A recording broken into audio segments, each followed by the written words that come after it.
with Arnold Dean. Hot talk, great guests. Weeknights at 6:15 from WTIC, Hartford.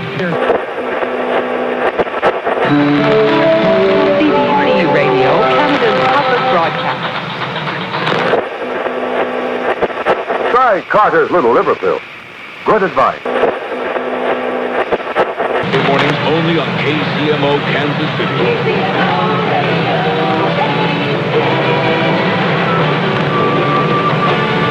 It's 8 o'clock. When you're tuned to CDS Radio. This is the DX Central from the Static Podcast. From Studio B of the North Shore Studios in Mandeville, Louisiana. Greetings and welcome to another edition of the From the Static Podcast. I'm your host, Lloyd Van Horn, here in Studio A, where we wrapped up another episode, our next to last, the pentultimate, that's what they call it, penultimate episode of Season 6 of DX Central Live. This was episode number 29, as we continue at a frenzied pace here towards our season finale next week and towards the FMDX season, which is now staring us right in the face.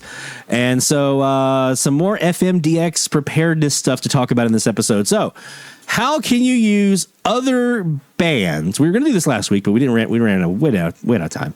How can you use other bands to help you spot potential openings on FM? So how can you use like No Weather Radio or 2 meters to help you with Tropo on FM? How can you use 10 and 6 meters to help you out with Sporadic E on FM? Well, we talk a bit about that and, how reliable are they?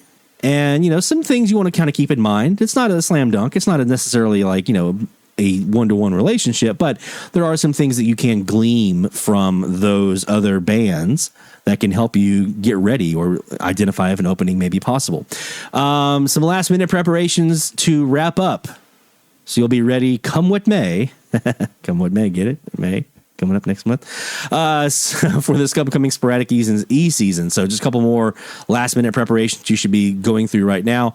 The Tropo forecast is looking a little promising for the following week. So a little early to get excited, but we may have some folks seeing their first real Tropo opening of the year. So we'll take a look at that. And Meteor Scatter. Yeah, Tropo and E gets all the headlines when it comes to FMDX, but Meteor Scatter can also be very, very helpful. Contrary to the belief of some, you can actually DX Meteor Scatter. You can do that on FM. So we'll try to touch on that tonight.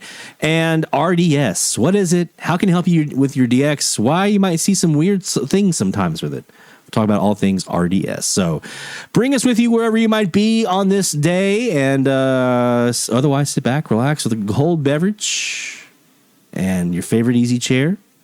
And get ready for another episode, our next to last of Season 6, Episode 29 of DX Central Live. Keep up with DX Central. Follow us on Twitter at DX Central.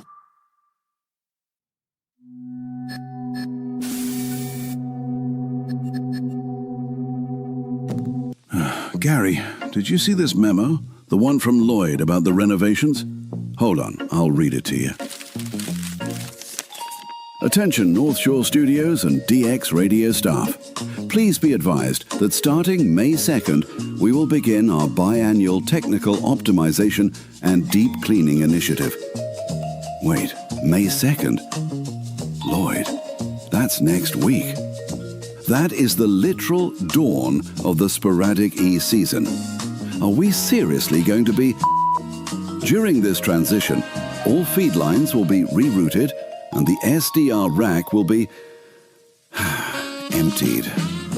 Doesn't Lloyd know a disconnected SDR receives no signals? And didn't we just do this? I'm still finding labels and clipped zip tie ends on the floor from 2024. Gary, why are you already holding a broom and a screwdriver? Put that down. We have a whole other week of DX-themed synthwave to play before you can start destroying my workspace. What?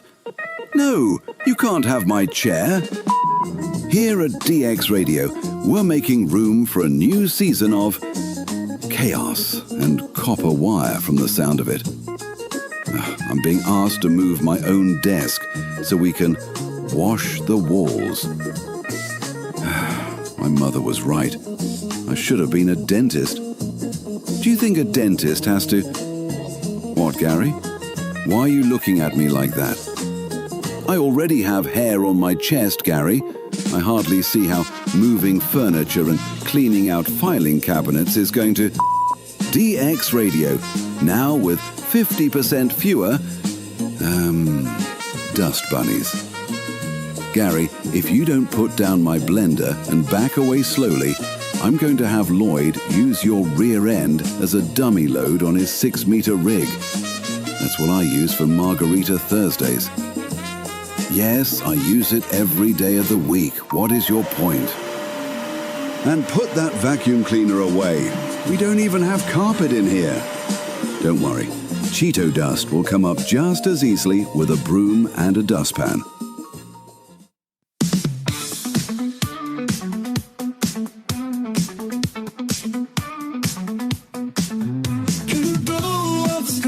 It's a Friday night.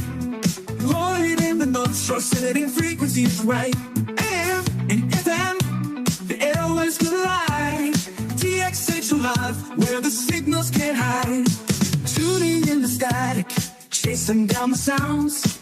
Every single signal is magic we have found. All radios hum, the chatters all agree. DX Central Live is the place to be. Folks in the chat, shout out your call. From east to west, we're breaking down the walls. It's the magic of the night, where frequencies fly. Join us now on DX Central Live. From the Gulf South to your corner of the world, this is DX Central Live. Now here's your host, Lloyd Van Horn. From the North Shore Studios here in Mandeville, Louisiana, where we bring you DX Central Live, Season 6, Episode number 29, here in Studio A for the next to last time in Season 6. Next week's it. That's it. Done with Season 6. And then we're taking the summer off. Well, I say taking the summer off, but we'll be very occupado for the summertime. Oh, we've got some more stuff to get you this evening here for our FMDX Preparedness Month, the month of April, winding down, so we're getting ready to wind that down. We'll be kind of doing the final little touches here and there and talking about what to expect next week for our big pregame party, the Sporadic Es pregame party. That's what we're doing next week. So we'll talk about that. It's actually, believe it or not, it's Oakland. Yes, Oakland. I said Oakland because it is the Oakland A's. Always will be. You can't. You can take them out of Oakland, but they're still the Oakland A's. That's my team that I grew up with. I'm not a fan of the Sacramento, Las Vegas, whatever they're calling the A's these days. That's not my team. My team is the Oakland A's. And so until they do right and bring them back or whatever, I don't know. You know what? Just put a different team. Put an expansion team in Vegas. If you want a team in Vegas that bad, put an expansion team there. And let the A's stay in Oakland. The reason that they were the attendance was down was because the owners were shipping out all the good players to specifically tank to be able to say, see, no one's coming. Well, yeah, because every time we buy a jersey, in like 3 weeks, the guy's gone. No one's coming to those games. I'm getting off topic here. Tonight, we got some great stuff to talk about. Of course, we have your shout-outs to get to, as we always do. You can get your shout-outs in at dxchallenges.com/DXchallenges.com/shoutout. That's what I was looking for. As far as our topics, though, for tonight, I'm sorry, I got a dog distracting me very, very much right now. She's like whining at me because I have this deal. Once she knows the live stream is going, she can tell by the music, she can tell by me talking. Once she knows the live stream is going, the dog wants her little treat thing to keep her occupied while I'm busy. And I didn't have a chance to do that tonight, so now she's like, come on, dude, we have a deal. So tonight our topics are going to be, we're going to talk about, I meant to do this last week, we just ran out of time. We're going to talk about using other bands to help you spot the potential or maybe early warning system for openings on FM. So whether it's Sporadic E and you're using 6 meters as an early warning system, there's some pros and cons that go with that, some things you have to kind of keep in mind. It's not a foolproof. None of these are foolproof. And then on Tropo, actually using NOAA weather radio and 2 meters as early warnings. And where you can, how to do that. Like, how do you do that? How do you actually use those bands and what's happening on those bands to help you? So we'll talk about that. We're going to also talk about some last-minute preparations you need to wrap up now. If you haven't done them yet, you got to get them done as we get ready for May. I'm behind, and we have our big, you heard it in the intro there, our big biannual take everything out of the shack. She's like, come on! Take everything out of the shack and then put everything back in after we do a deep clean and rerouting feed lines and making some little improvements here and there and things like that, rearranging some stuff that I'm like, okay, this looked good in concept, but how I have this laid out, I want to change this and change that. So that's my big final push that I have to do for FM season. But we'll talk about some of the things you guys might be doing as well to kind of get you ready. The Tropo forecast next week looks pretty good for some of us. So we're going to talk a bit about that, especially on the western half of the Gulf of Mexico over by Texas down into Mexico. Looking pretty nice down that way. Some colors in the Tropo forecast we haven't seen yet this season, at least in that scale. So we'll talk about that. I saw a social media post. Somebody was talking about our friend Pixel up there in Bristol and his auto logger that he has and all the meteor scatter that he's getting. And they were like, what's this? You know, what kind of antenna is this person using to get all this kind of stuff? And, you know, no one else is reporting any E, so this can't be E. What's going on? And I was like, it's meteor scatter. And some other DXers came back and said, no, it can't be meteor scatter. It's too fast. You can't, it's just a quick blip. You can't get meteor scatter like that. Oh, you can. So we're going to talk about that, especially because by the time you see us again, the Perseids meteor shower, the big one of the year, will have already ended. And so I want you to be prepared when late July into August rolls around, because the Perseids, that's the big time. We're coming out of Tropo season into E-skip season, and then you come out of E-skip season, you're right into the biggest meteor shower of the year. So we'll make sure you're ready for that. And finally, if we have some time, if not, we'll save it for next week. RDS. What is RDS? What is it? How does it help you? When can it go kind of a little wrong? When can it go really, really right? So we're going to talk about that as well. Yeah, dogs definitely have their routines, Jacob. You are correct, because this one is like, you're talking into the microphone. That means I should be getting my thing. And so she's sitting here at my feet right now like, dude, just come on. So that's what we're planning for tonight. And I did have one other thing I wanted to kind of squeeze in here as well, in addition to your shout-outs. Last week when I did my talk about FM list, I neglected and forgot to talk about one of the biggest new features that they actually have available at FM list that I am absolutely in love with. And so we're going to look at that tonight as a way that you guys can help analyze your logbook, your FM list logs. Another reason that FM list is a very, very good resource to use. They're giving us more features that we can use to help us be better DXers. So we're going to talk about that logbook analyzer that they have available at FM List. It's super easy to use. Uses their data. You download your data, upload the data into their analyzer, and it spits it all out for you. It's amazing. So we're going to talk about that tonight as well. Of course, we have some DX we want to get to. Now, it's a little early here in the evening for us to do much on the AM side of things. Still pretty noisy, pretty bright outside. But we can get to some FM. And so we're going to do some more of our FM band scan challenge. We wrap it up here this hour. So we'll bounce around on the FM dial a little bit and see what we can hear with our shortwave central FMDX web server and our regular FMDX web servers that we have here at DX Central as well. So this DX session is brought to you by the Spectrum Monitor, thespectrummonitor.com. That's the website for more information if you want to get yourself a subscription. I think the subscription amount just went up a couple bucks from what it had been for 12 months. So, just keep that in mind. But yeah, we'll go to thespectrummonitor.com. Just had a great brand new issue just came out. The May issue just came out. And our editor, Ken Reitz, a couple months ago, had posed the question to the writers, hey, if you're a ham radio operator, DX or whatever, what do we need to do for the future of ham radio? How do you train your replacement to get more people into the hobby, younger people into the hobby?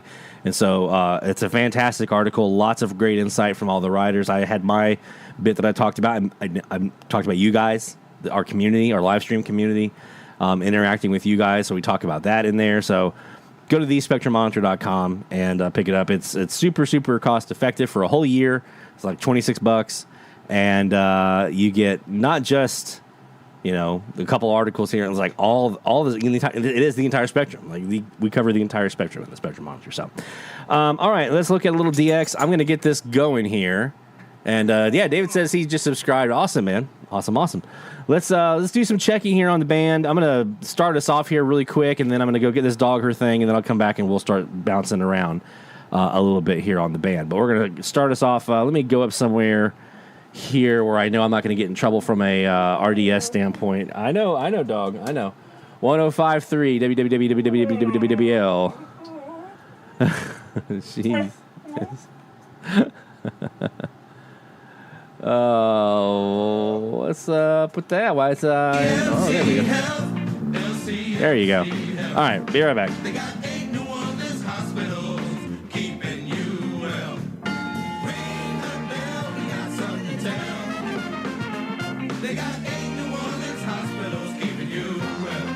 Manning family, children's to roll Lakeview, Lakeside. One close by in your neighborhood. East Chef, West Chef, UMC, New Orleans East. Doctors and nurses that treat you like family. LCMC Health, LCMC Health. They got 8 New Orleans hospitals keeping you well. Keeping you well. LCMC Health. Keeping you well. LCMC Health.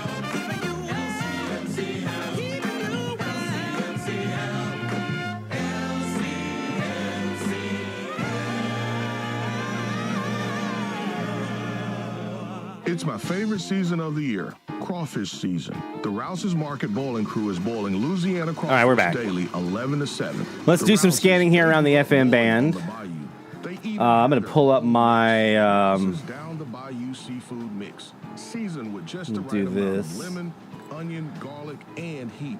So they can We got Jazz Fest going on right now. You guys, if you're a fan of New Orleans music, jazz music, things along those lines, I highly, highly recommend that you go up to either one of our FMDX web servers and park it on 90.7 if people are not DXing. Or, even better, if you're there listening for content, probably a better idea is just go to wwoz.com. I think it's their website. They do live from Jazz Fest. And right now it's Jazz Fest here in New Orleans. A very, very, very, very popular time of the year for folks to come here. The weather isn't crazy hot yet. The music is fantastic. It happens over the span of 2 weekends. They've priced regular folks out of this one, so I don't actually get to go. 2026 New Orleans Jazz and Heritage Festival. There you go. But yeah, it's they have a stage there at Jazz Fest. WWOZ does. They do a lot of interviews. We all bemoan the fact that there's not a lot of local content on the radio anymore. Well, guess what? This is local content, y'all. So.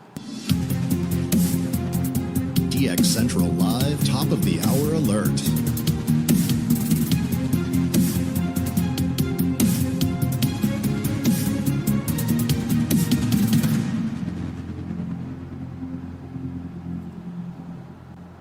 All right, so now we're looking on our FM band here. Let's see what we can find where I have not yet done anything on my band. 89.3. I think we checked this last week briefly. You're listening to 89.3 WRKF Baton Rouge. A few showers or thunderstorms possible for the overnight hours. Low pressure is over the southern and central plains and drifting our way. We've got a fairly good chance of showers and thunderstorms on Saturday. Most of those will be in the afternoon. We'll be in the upper 80s. Just some clouds on Saturday night and are low in the upper 60s. Sunday looks pretty good. A mix of sun and clouds. We're in the upper 80s on the high. Slight chance of an afternoon thunderstorm. Berg's Kaddish Symphony honors the victims of the Warsaw Ghetto. Plus, pianist Beatrice Arana plays Ravel's Concerto in G. I'm Steve Seal. That's next time on 8 p.m.'s SymphonyCast.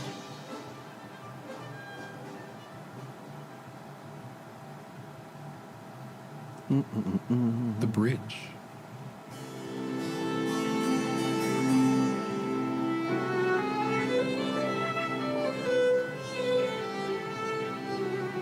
chance to take your song from good to great.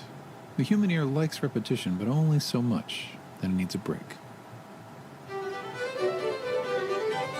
Where was I at What's on your the favorite signal group of here? Indians. Spy Boy Horace Anderson and Big Chief Louis Robert review the successes of Super Sunday and St. Joseph's Night. Then they tell us where to catch them parading during Jazz Fest. That's coming up.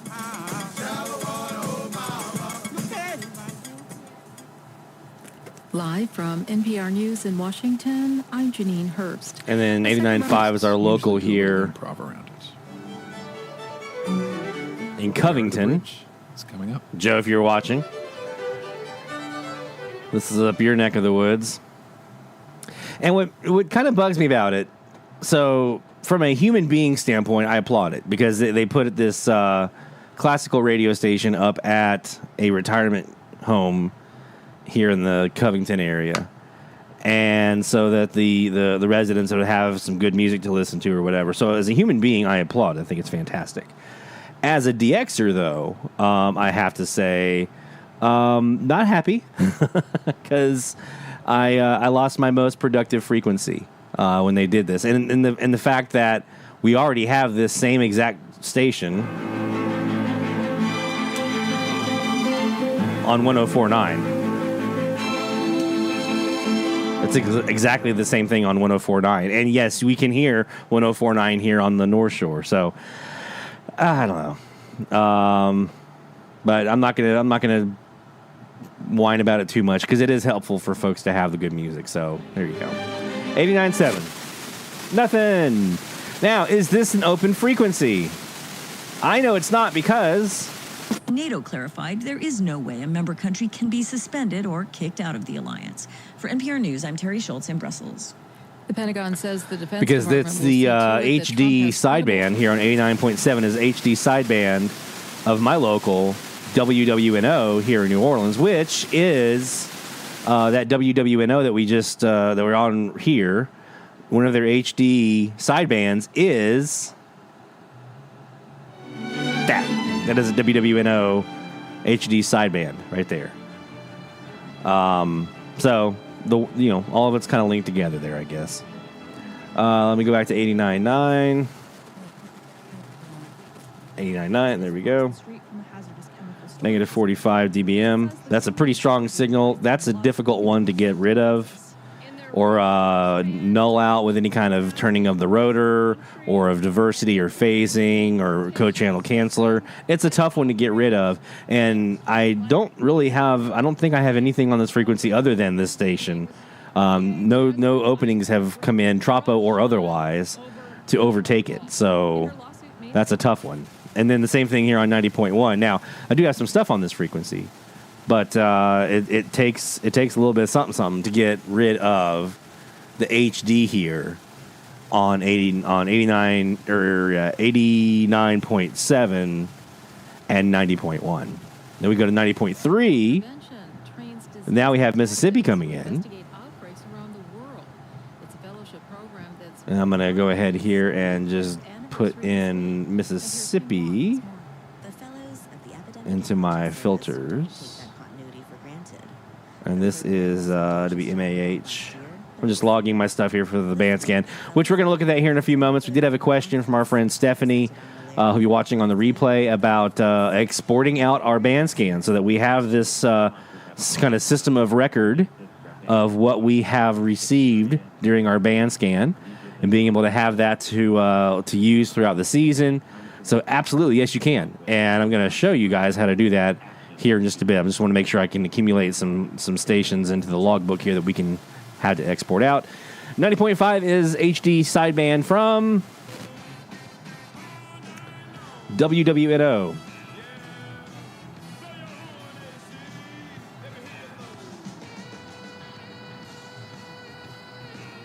My absolute favorite station here in New Orleans. Love these guys. If you like the content you hear on there, I highly recommend that you do a donation to them, because with some of the cuts from the government as far as public broadcasting goes that they relied heavily on, they are definitely needing some help with cash flow and donations from their listeners. So if you're a fan of the music on WWOZ, if you can start listening to them, highly recommend that you join me in doing a donation. So 90.9, another HD sideband for them. 91.1, we're just going to do the non-commercial portion of the band here. This is WRNV. This is a local, it's a Spanish station, but it's local here. Religious station out of Norco, Louisiana, which is just to my southwest across the lake.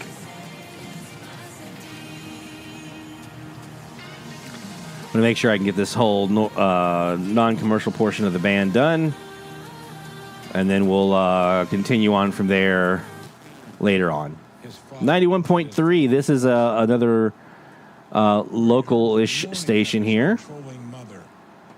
In the New Orleans area, we have the NLS out of Slidell. And no RDSD code on that one, and negative 62.1. We're going to look tonight at some of the stations. I've been doing I've been trying to work on finishing up my recording review from the August 13th, 2025 Sporadic E opening that we had here. That was our biggest opening of the year. And so I've been working through that recording and getting some new stuff into the logbooks. We're going to look at that here as well later on tonight and talk about some of the cool catches that we got, including one that our AMDX folks that spend time on the AM side of things, they're going to really appreciate this log that I was able to get last night, actually. WTUL out of Tulane University here on 91.5. Campus radio. Real solid campus radio, too. Not going the way of trying to make money here. They actually just do the eclectic college radio thing, which I love. 91.7, we have American Family Radio here out of Gulfport, Mississippi. Think of your coffee when it's too hot. So we'll go back to Mississippi on my filters. And we're going to do this as 91.7. This is Gulfport, to be AOY, American Family Radio. And they're at negative 78. And yes on the RDS. If you need more evidence, think of the loneliness. And then we go to 91.9, and guess what? It's also American Family Radio. Back to Louisiana we go here for this one. This is out of Buras, down to my south. That's why. You wonder why I want to say to our men, get to men's Bible study. That's why. KMRL is the calls on that one. Don't think it doesn't touch Christians just because you're a Christian. Negative 70.3. And yes on the RDS on that one as well. There we go. All right, so that is the entire non-commercial portion of the band from basically 89.3 up. We've already done the other ones before that on another edition of the show. So now if I refresh our leaderboard here in my version of Looker Studio. Bandscan. There it is. Go ahead and refresh my data. And look here at my progress. There we go. I didn't have anything on these HD sidebands yet because those are ones I need to log as HD sidebands, but now we've got all the lower half of the band, non-commercial portion of the band done, and I got to go do the rest of the band. So, did not have a lot of time to work on that over the last couple of weeks, unfortunately. So, all right, let's do a quick break, and when we come back, we're going to start talking about using other bands. 6 meters to help you with E-skip, 2 meters and no weather radio to help you with Tropo rather on the FM bands, and some pitfalls you may want to keep in mind. Some things that it's not foolproof, it's not bulletproof, right? It's not like a slam dunk. Like if I'm seeing this, that means I got to have this. No, not always. So we're going to talk about that and how you can use it, what it can be helpful for. As we kind of get into this hour, as well as some of those other little things we talked about, the FM list, log analyzer, and so forth. So don't go anywhere, my friends. More DX Central Live is heading your way right after, this. Keep up with DX Central. Follow us on Twitter at DX Central.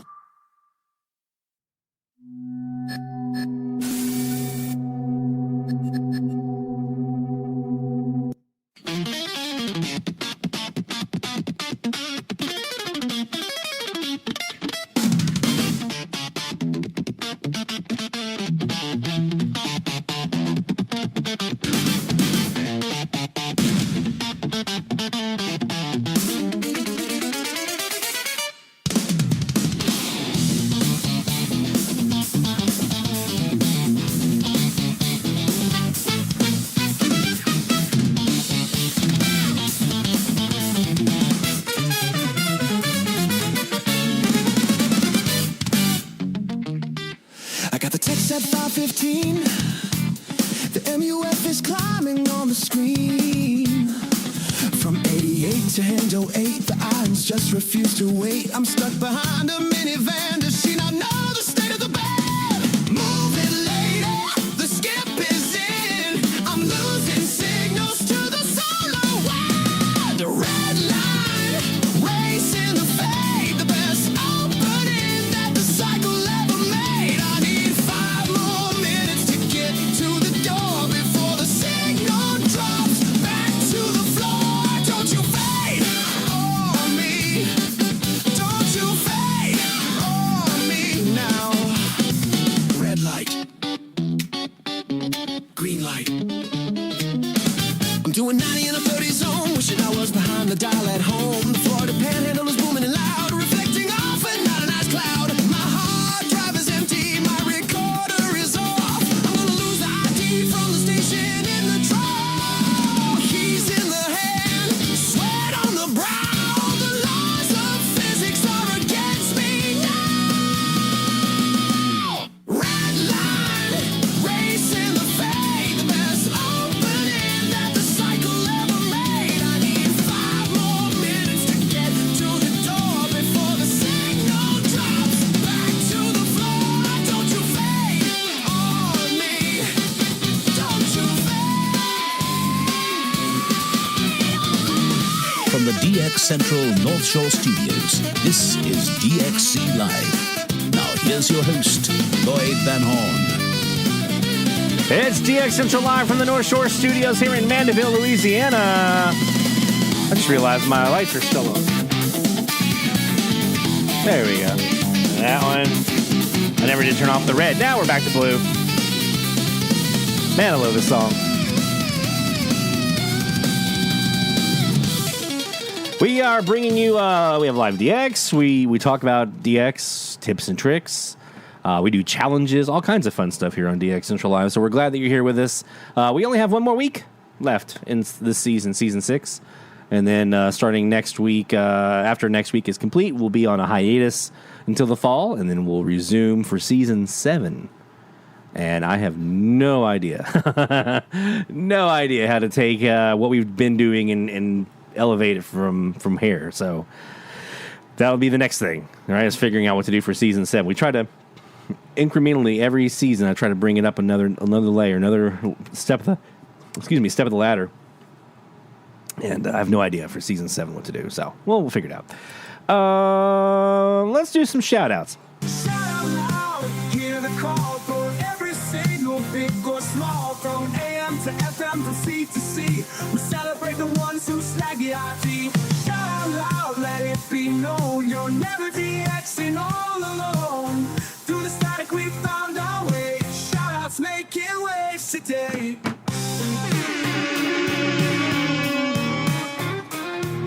All right.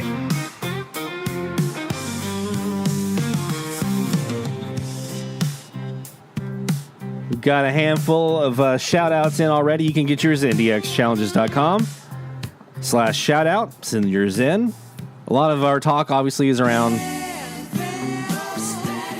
But if you've been doing any AMDX, we want to hear about that, too. AMDX, Weather DX, ham radio, TV DX, shortwave, whatever. If you've been doing some DX, if you've been taking some time off and maybe spending some time away from the dials, maybe you've been doing some work around the shack, like we'll be doing starting next week, doing our renovations and our redo here in the shack. I don't think it's going to be too much of a redo. I think it's going to be mostly just like I want to change the location of that camera. I want to change the location here of camera 2.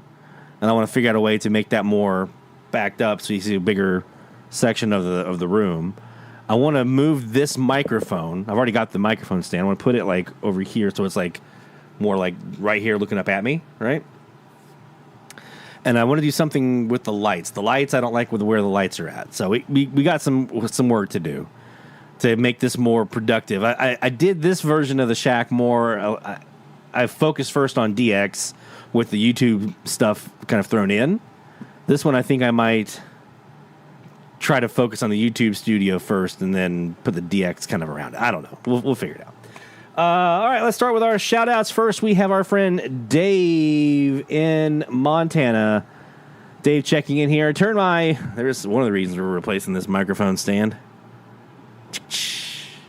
There we go. I turned my 15x50 Super Loop from the south at 160 degrees to the east at 90 degrees. So we're starting right off with AM. Managed to log 17 new stations, mostly in that direction at east. Mostly to Iowa, Nebraska, Kansas, South Dakota, Wisconsin, and even one in Ohio, 1530 WCKY in Cincinnati. By the way, did you hear? They're actually putting a WKRP in Cincinnati. I have half a mind. Oh, I'm sure if they don't do it like vintage radio, if they I almost said something bad about I don't know if my NDA is up yet. If they do the corporate radio thing and just pipe in content on WKRP in Cincinnati, we riot. That better be locally programmed, old school, vintage radio. It doesn't have to be classic rock or whatever. I mean, that's fine. AOR would be nice. But even if it's current stuff, make it vintage radio. Show that can still be a viable option. I digress. My best log was actually to the southeast, though. At 0301 UTC on April 17th, I logged 800 kilohertz Transworld Radio in Bonaire, Netherlands, Antilles. Nice. They were running a religious program in Spanish. Signal was fair. That then set a new distance record for me at 3,307 miles. I figured out that sometimes I have to trust the theory and stick some wire in the air and see what happens. That is so accurate. It's accurate for all DX, but especially on AM. Because let me put it this way.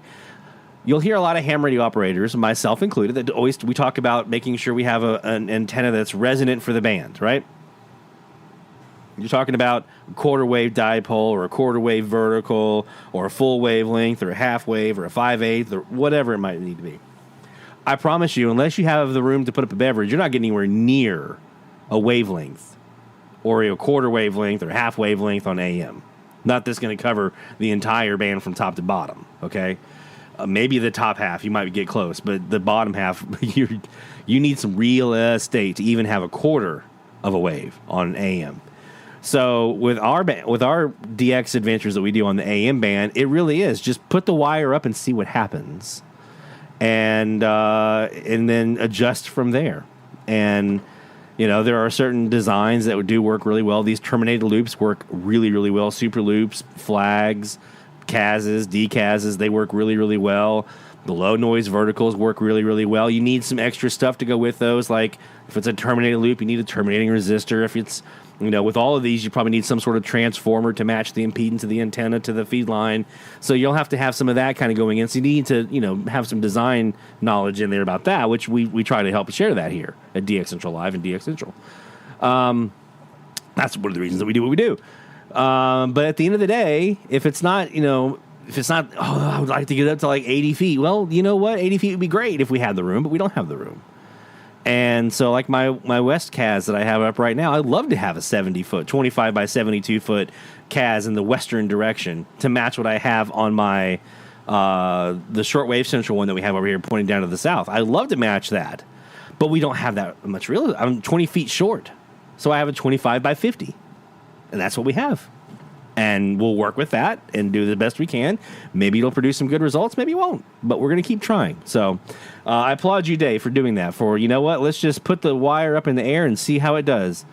And just try it out. I know Barry's been doing that with some of his antenna stuff and seeing good results. So, I encourage all of you, experiment, try stuff out. We're here to help as a guide. We have some videos that can help out with that kind of stuff as well. So he also includes a air check here of Transworld Radio Bonaire.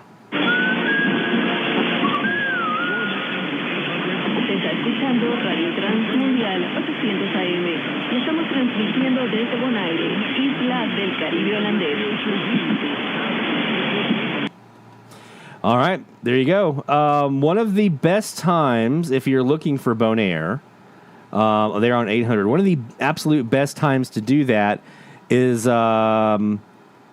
somewhere in the 0300 to 0330 time frame when they're switching. That's UTC, by the way. When they're switching their antenna pattern from towards Caribbean, North America down to the south, they play the national anthem, which sounds a little bit like this. Escuchaste que brille 800 AM desde el Caribe holandés.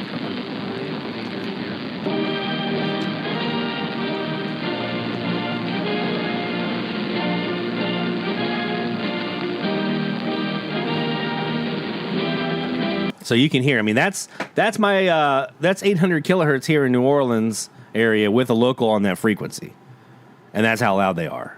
Sometimes, I mean, they have a beast of a transmitter. So we have that up on our Anthems of Latin America page. I'll put that link here into the chat so you can use that to help you out if you're looking for Bonaire and Netherlands Antilles. That's a good way to hit it. So our friend Dave up in Montana got him. And let's see, that's a new country. So we start off with a passport stamp for our friend David.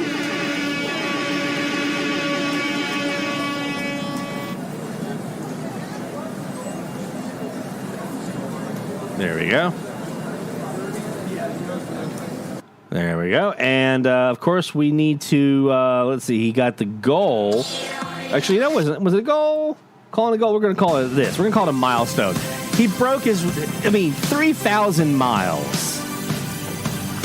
3,307 miles, was it? Yeah. 3,300 miles. That's crazy cool. That's crazy good. And, of course, we got the log to saw here for him.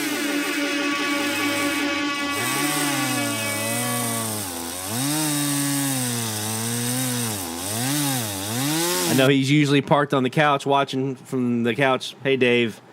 And glad that you were able to get that one in there. And add a new country. And a good one at that. A very, very good one. Coming up next, we got our friend Jerry up in New York. Jerry checks in with a couple of new logs, handful of new logs here. WCSL 1590 in Cherryville, North Carolina, one of those. Also, WMGE in Dry Branch, Georgia on 1670. Both of those are new.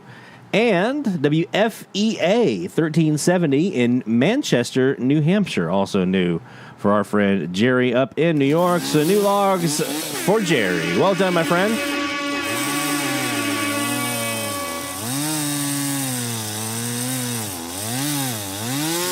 All right. You still got time to get your shout-outs in. dxchallenges.com/shoutout. Plenty of time. Plenty of time.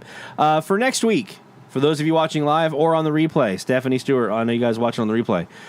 For next week, our shout-outs is going to be a season recap. What did you get this year? What were your milestones this year? What are you proud of from this year? What new gear, new antennas, or new skills did you accomplish this year?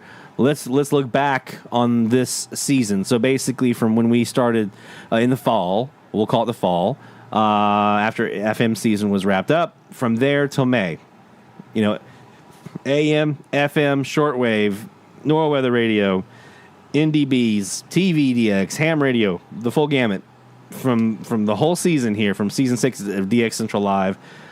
What did you get? What were your big moments? We want to hear about that. So that'll be our shout outs for next week as a season recap. Okay, so keep that in mind. I'll try to add a note to the shout out page. That's what we're doing next week. Next, we got David Flotman in Missouri. David checking in. Got 2 new AM logs this week on 900 following last Friday's severe weather knocking out KFAL in Fulton, Missouri, 17 miles from me. On April 22nd, 0300, we got WKDA in Lebanon, Tennessee. And at 1100, UTC was able to snag KHOZ in Harrison, Arkansas. Both on 900 kilohertz with his local, or local-ish, I guess, station knocked off the air. So well done, David. Got to take advantage of those situations when they pop up, man. I know when I moved here back in 2021, we were here 2 weeks after Ida. We were supposed to move in the day Ida hit, Hurricane Ida. We were supposed to be moving in that day. So we had to wait 2 weeks for power to come back on and everything else, internet and all that kind of stuff. So it was a week or two, I think, before we were able to come down here and get in. And we got in, and a lot of the stations weren't back on the air yet. I found that out as I was getting into like October, November. There were stations that weren't back on yet, and then a couple months later they started showing back up again. So sometimes we have to take those moments where Mother Nature makes some changes to our local band, and we have to take advantage of that if we can. Make the best of a bad situation, I guess. Well done to David, my friend. Next up, we got Walter in Georgia. Walter is checking in with a handful of new logs. WKJK 1080 in Louisville, Kentucky. This is from Walter in Albany, Georgia. For those of you who don't remember, he's in Georgia, Albany. This was a 474-mile catch for Walter. I keep wanting to say David. We have all these Davids. We have Davids and Mikes. Everyone's David or Mike in this in our community, it seems like. WONQ 1030 Oviedo, Florida, or Orlando area, 269 miles. 1400 WZNG in Shelbyville, Tennessee, at 299 miles. WPEZ 93.7 in Jeffersonville, Georgia, one morning on about an 88-mile radius from the station's transmitter. Looks probably some Tropo coming in. Definitely this one here, WXBM 102.7 Milton, Florida. That's one of my Tropo catches here. Distance record for him, about 214 miles on the FM side of the house. WBAM Montgomery on 98.9 outside of a general store in Cordell, Georgia, with an estimated distance of 170 miles. A small pocket-sized AM/FM radio was used to receive WBAM in Birmingham. I'm sorry, Montgomery, Alabama, not Birmingham. So there you go. Some new FM catches, some Tropo, and some new AM. So a little bit of both for our friend Walter there in Georgia. Well done, my friend.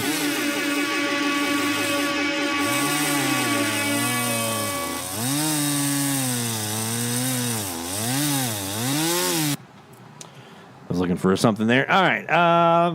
We're going to take a hiatus here on the shout-outs and do the rest next hour. We got Stuart coming up next hour, so we'll get to your shout-out. I know you're watching on the replay, my friend, so we'll get to your shout-out next hour. Again, dxchallenges.com/shout-out if you have anything that you've been hearing that you want to get in. But now I want to switch gears a little bit, and let's talk about how you can use other bands other than FM to help you prepare for or spot or identify potential paths or something for an opening. So there's some things you'll want to keep in mind if you're doing this, because it's not a foolproof slam dunk every time that if you're seeing something here, you're going to see something there, right? That kind of equation is not always going to happen. It's like saying, hey, I heard this station from Louisiana, I heard a station in California, so I'm going to hear a bunch of other stations from California, right? If you're having an opening in that direction, yeah, but maybe you're just getting that one station. Right, so it's not always a direct correlation. So let's start with Tropo and how you can use bands above the FM band to help you see if Tropo conditions are even occurring. So Tropo is a little bit different than Sporadic E. Sporadic E, when we talk about that, usually you're talking about a maximum usable frequency, and it is rising as the E cloud, the ionization area, as that begins to get more and more dense, it's able to refract more and more smaller wavelengths. So your maximum usable frequency goes up and goes up and goes up, and it starts usually around the 10-meter band, 12-meter band, somewhere in there. It gets into 10 meters. Then it starts to go up a little bit to low-band VHF and the 33s, 34s. You start getting some of those like state highway, this is at least back in the day, state highway patrol from across the country or something like that. Then you start getting up a little bit higher into the 50 megahertz portion of things. Now we're talking about 6 meters. And so for ham radio operators, so 6 meters is where Sporadic E, we're going to look at here in a minute, how you can start to kind of gauge early if that's happening there, on 6 meters, if that's continuing to kind of build in a little bit, if maybe something might happen on FM. Tropo works the other way. Tropo starts usually around, I want to say it's 220 megahertz. There might be some cases of it being a little higher, but I think where most people start to see it is around the 220 band. And then it starts working its way down towards FM. So you'll see it first in like the NOAA weather radio band, then you'll see it in the 2 meter ham radio band at 144 megahertz ish, and then it'll keep going down until you get down to FM, and that's where a lot of you guys are probably paying attention, right? So how can I know that about those two propagation modes? Sporadic E, how it's going to rise from lower and get into the FM. Tropo, how it's going to start from the top and way and come back down. So how do I know that and then use that information to my advantage? Well, let's walk you through it. So let's start again with Tropo. So Tropo, since we're working down, there's two things that you can kind of do. One thing that I always do when there's a potential Tropo opening, and we're going to look at the forecast map here in a bit because it looks nice. It looks very nice. Is I keep an eye on my local NOAA weather radio band. I have one SDR that's devoted to just my local NOAA weather radio band. You might not be able to do that. Maybe you're going to use your same one that you have for your FM. That's fine. But I have these little presets over here under the frequency manager here in SDR Sharp. You can do something similar with like memories in SDR console, things like that. You can set up presets to easily go check out these frequencies. So I have every NOAA weather radio frequency in here, and this is with an AirSpy R2 that's plugged into a 162 megahertz J-pole. Even if you don't have an antenna cut for 162 megahertz, I've gotten quite a few catches using 2 FM antennas into my RSP Duo that I've used diversity mode to get rid of my local stations and then get the stuff underneath. 2 FM antennas. One's a 9-element Yagi, and the other one is a omnidirectional FM antenna, and those two together still get me 162 megahertz coverage. It's not perfect. It's not ideal, but it gets me stuff, right?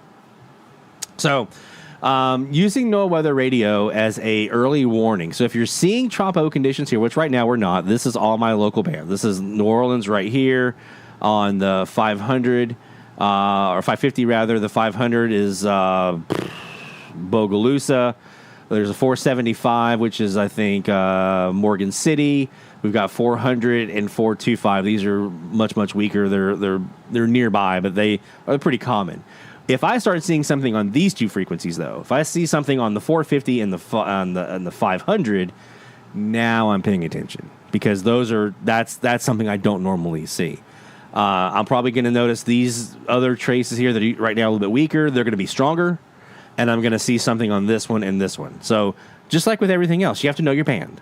You have to know your local band. But if I start seeing stuff here, now, IDX NOAA weather radio, because it's fun. And we're going to talk about that a little bit next week. It's fun. So if I see stuff here, I'm probably hitting record on my SDR, and I'm going to move on from there, because that way I can get some NOAA DX and then go from there. But if I'm seeing NOAA, the next step that I want to do is I want to see what's happening on 2 meters. Because if it's 162 megahertz, has it gotten down to 144? So that's where this comes in. This is the APRS map for ham radio. APRS is an automatic packet reporting system. So it's basically, I have my HT, like this Kenwood here, right? So I have my Kenwood HT. And it automatically, I can have it set to do APRS. Maybe it's a mobile 2-meter rig. And it'll automatically send out a APRS packet signal with a little GPS thingy in here that gives my location and my call sign.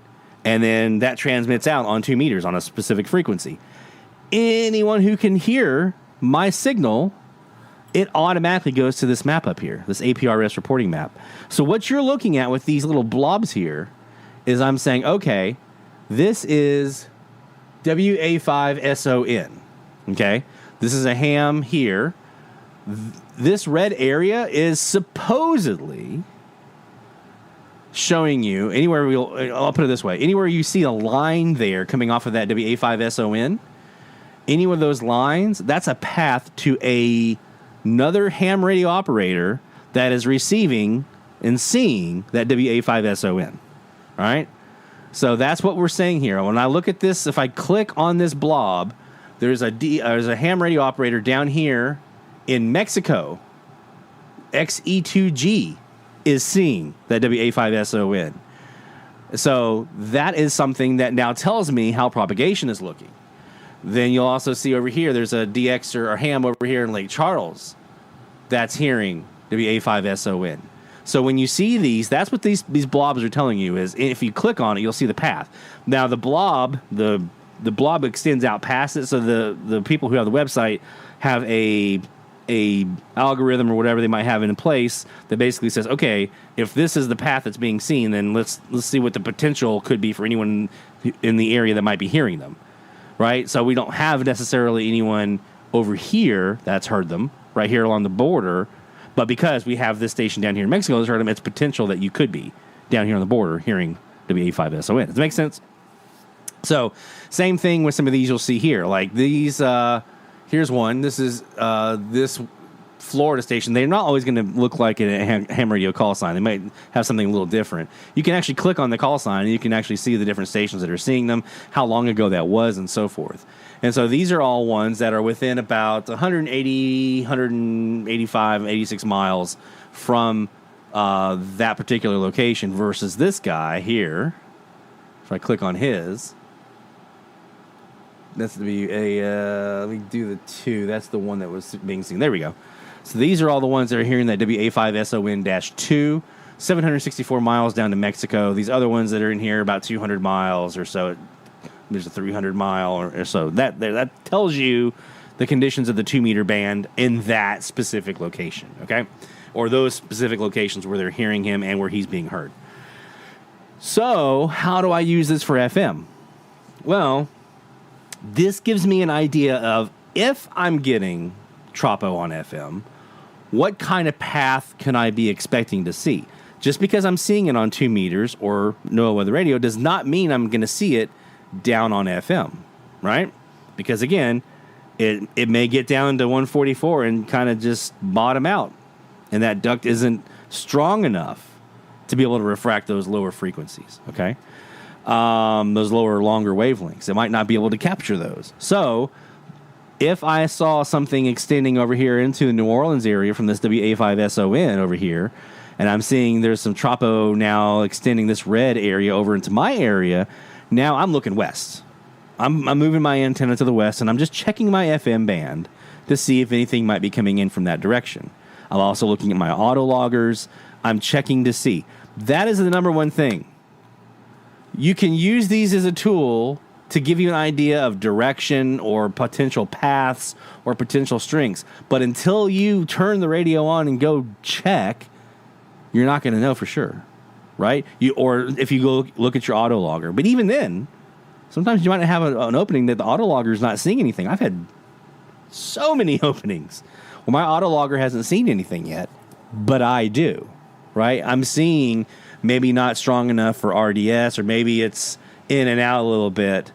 So my auto loggers aren't really picking it up yet, but I do because I go flip the radio on, or the SDR on in this case, and I'm going to go look. I'm going to go check. So this map here, this 2-meter map, it can be very helpful for you to know what kind of paths are we looking at. And then you'll obviously notice here that the darker the color, these oranges and reds are going to signify further catches. So when you see these reds, those are a little bit more of a distance between the receive station and where they're receiving it from. In summertime, if you get an opening up to 2 meters on Sporadic E, you'll see some purple here. You'll see some purple. But normally what we're looking at here is Tropo. We're looking at 2-meter Tropo with like these orange and red blobs. Those are the ones you're, especially the red, you're looking for the red. Okay. So that's how you can use 2 meters to help you. Okay. So right now, if I was over here in Charleston still, WA4SU USN here on the Yorktown, I've worked field day from their station. I would be looking at that particular one, and I would be saying, okay, I'm seeing a little bit more up into the northern half than I am to the southern side. So I'm going to look at both, but I'm going to look at north first and see if I have anything coming in from Myrtle Beach or Wilmington, things like that. If I was over here in Houston, I'm looking down. I'm looking down to Mexico, down towards Brownsville, down towards Reynosa. I'm looking down. That's what I'd be looking at. So this map is really, really good to give you an idea of potential paths and maybe where to point your antenna. But don't look at this as like, oh, the map is red, I'm going to go turn on my radio and there's going to be all kinds of DX there. No, that's the wrong mentality to have. That's what's going to get you frustrated. That's what's going to get you to the point where you're like, screw it, I'm not going to do this. This DX stuff it's not working for me. Because you're looking at it the wrong way, right? Don't look at this as like, I expect it to be there. No.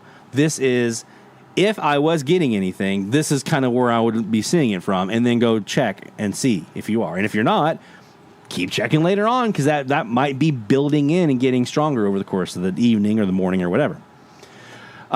Same thing for 6 meters as we look at sporadic E, okay? It's very much a similar, very analogous kind of feel to what we're just talking about with 2 meters, but we're going the other way. So now instead of a band that's higher than FM, now we're looking at a band that's lower in FM and seeing if it's come up into the FM band. So there are a handful of websites that a lot of us use to do that. One of those is here. This is DX Maps. DX Maps is a place where you'll see people who are spotting, like they're reporting, hey, I am W4LVH in Echo Mike 40, which is the grid square, Maidenhead grid square. It tells you your location. I'm in Echo Mike 40, and I just worked a station up in New York and FN, or in Charleston, South Carolina, in FM 02. Okay, so I would then have a red path between me and Charleston, right?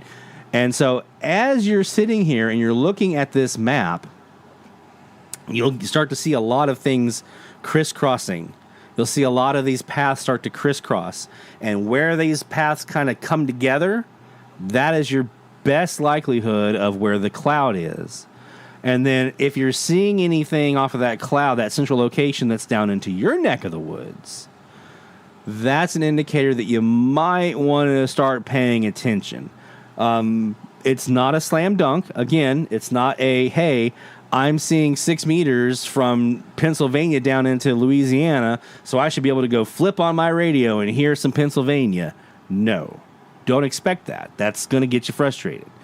But this can be a very, very good indicator of what is happening on 6 meters, what paths are developing. If I look here and I see there's a line going this way from, let's say, Iowa to South Carolina. There's another one going here from Pennsylvania down to Mississippi.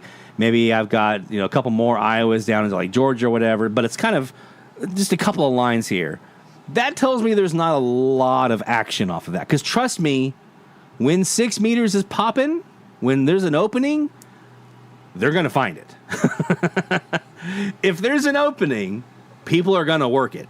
So if there's a cloud that's dense enough and supportive enough for activity, the people who are seeing that and getting in on that, they're going to go. Because that's the whole thing. You've only got a couple months of this in the summertime. They're going to go work. They're trying to work grids. They're trying to work states. This is the only time of the year the band's open. Let's go make it happen. Okay? So if you're only seeing a couple of paths, that tells you that the path isn't super strong. The cloud isn't super strong. It's supporting some activity, but it's not a large amount. If it's not really supporting a large amount of activity, the chances of you seeing anything in the FM when the MUF has risen to FM, it's pretty low. It's not zero, but it's pretty low. When I start seeing a lot of lines, and especially if I'm seeing a lot of lines from a lot of different directions crossing that same path, now you have my attention. Because now that's a more dense cloud. It's producing more activity at 50 megahertz. And so the fact that it's producing more activity means it's getting its act together. It's becoming more dense. It's able to refract more signals at that 50 megahertz bandwidth or frequency.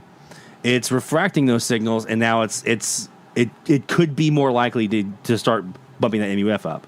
Especially if you start seeing the distances on 50 megahertz get shorter. If you start seeing distances at 50 megahertz get shorter and shorter and shorter, if you start seeing people working 500-600 mile apart on 50 megahertz, you better go check FM because it's pretty good chance. It's not always, it's not 100%, as we were talking about last night in the Slack channel. It's not 100%, right? I have plenty of times where I've I've done it too on 6 meters, where I have a 500-mile catch on FM, on E, but the MUF tapped out at like the upper end of the band. It never got up to NOAA weather radio. It never got up to 2 megahertz or 2 meters, whatever. So,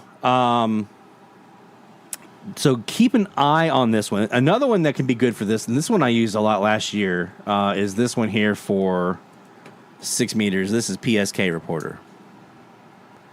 Oh, I didn't like that link. It's too big. Let's just do the front end. Just go to PSK Reporter, and then you can set up your filters and all that kind of stuff in to say, I only want to look at 6 meters.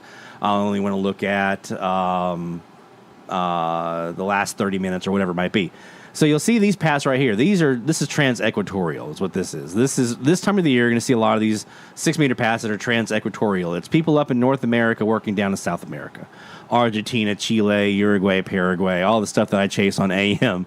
You're going to see a lot of people working down there into 6 meter across the equator.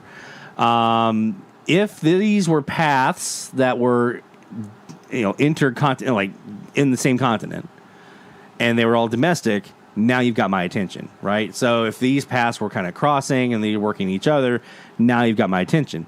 As an example, last year I was seeing a lot of activity here, a path that was going like Florida into Texas, Florida and Mexico. There was some stuff up here into Texas, down into Cuba, down this way. There was some down over here in Louisiana going down this way, and people above us over to the north going down this way to the southeast, working down in Central America. So this map showed very clearly there was a cloud like right over in here somewhere, right here in the Gulf. And so I was like, ooh.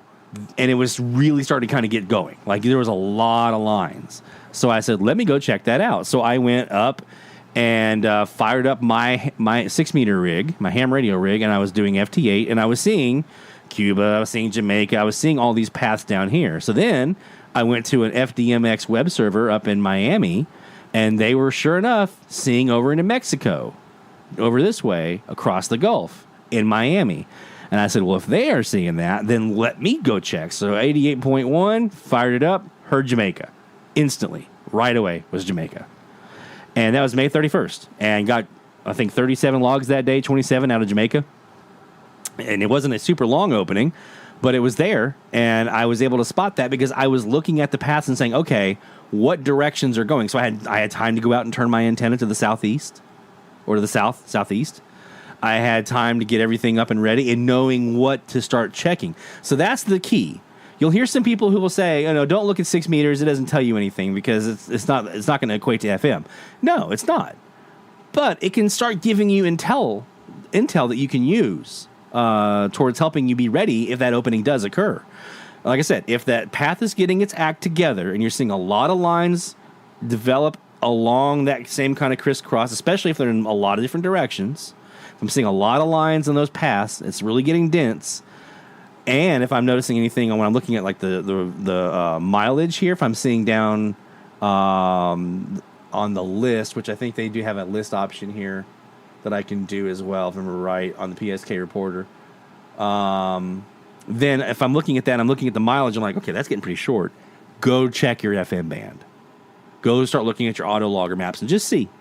You'd be surprised. You'd be surprised how many times, even if it's just a little boop, a little quick little burst up into FM and then the MUF came back down again, you might catch something, right? So this is what I'm talking about using some of these other bands. Here's a PSK Reporter for 2 meters, so you can do the same thing we talked about with like APRS. You can do that here to see people are actually working 2 meter action.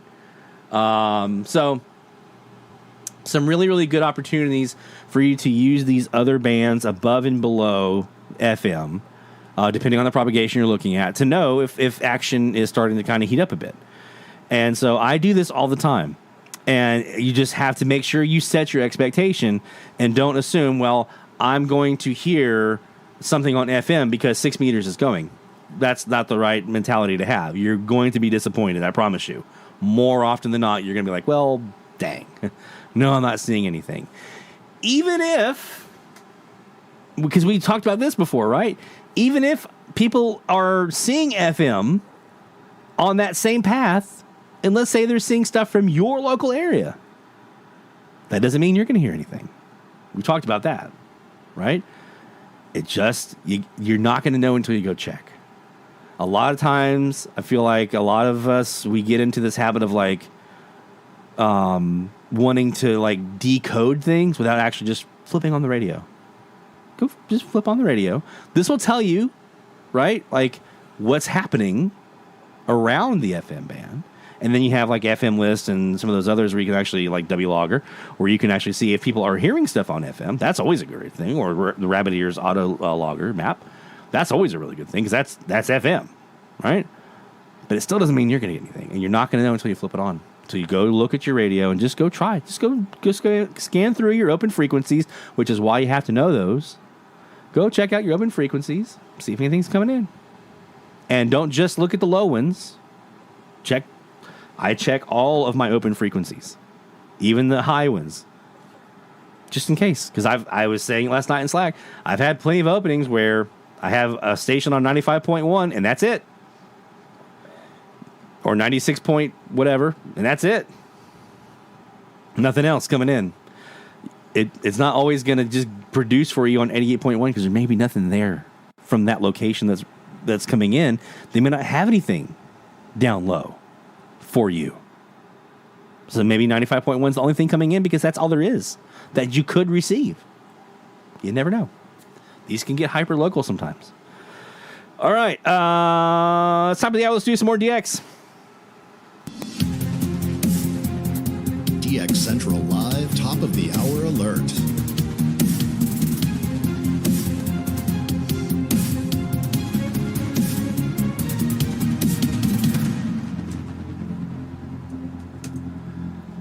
All right, let's do a little AMDX because the band is starting to open up here a little bit.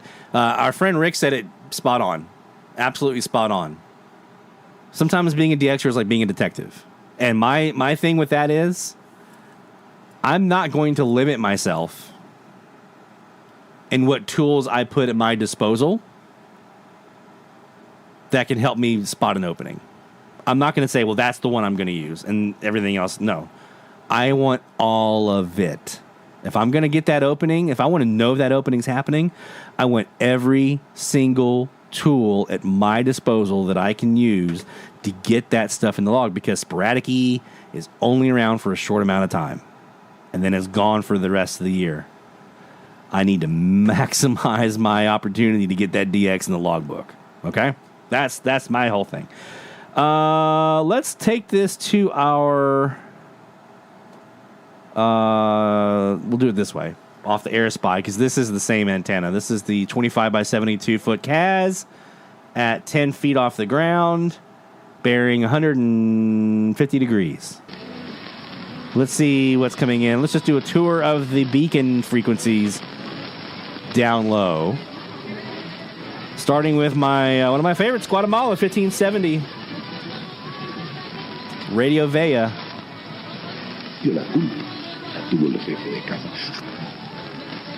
This is what they're doing on their website right now. Sí. Falló la mujer a su marido. That's Guatemala. Let's see if we're hearing anything.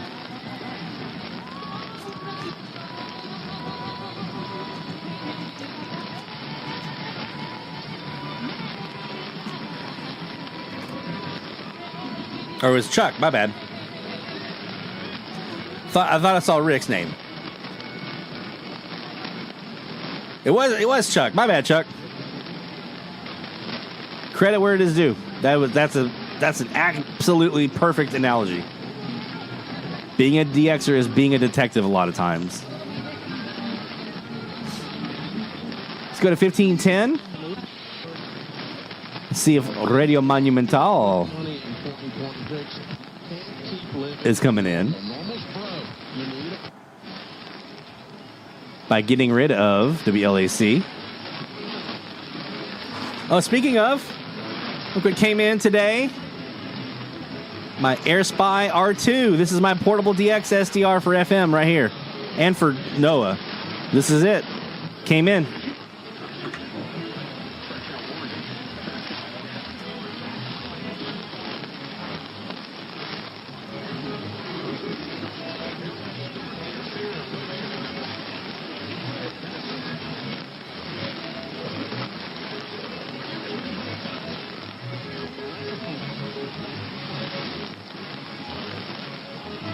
That's Radio Monumental for sure.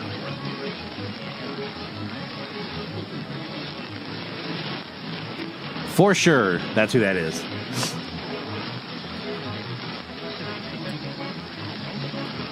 I would do some FM, but there's not really much kicking off right now.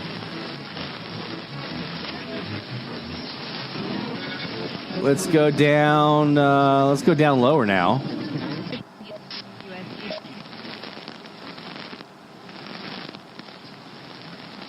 So the band hasn't filled in yet down the low end just yet. Because AM starts from the top and works its way down. Filling in. So we haven't filled in the lower half of the band yet.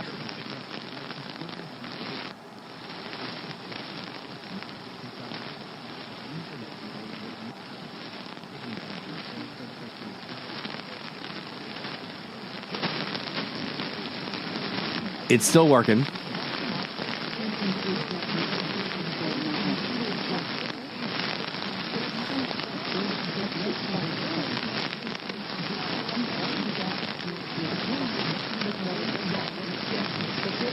Hey, Mamacita, what's up?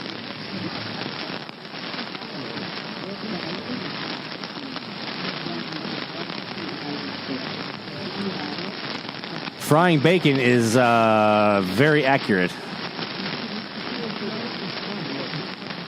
I think we have those same storms heading our way overnight, and it's about to get cool tomorrow, and then it's going to get hot again, which is what we're going to be looking at with the Tropo map. So that's the bacon that we're frying right now.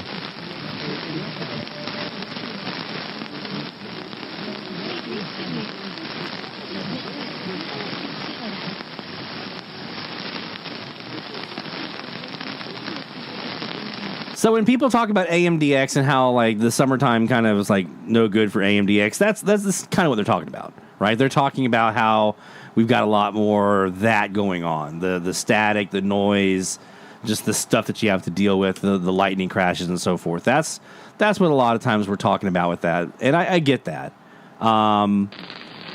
Is it harder to DX AM this time of the year? Yes, it is. Yes, it is. Does it mean that you can't hear anything? No. There's lots of stuff to hear on AM this time of the year. It's just going to be a little more challenging.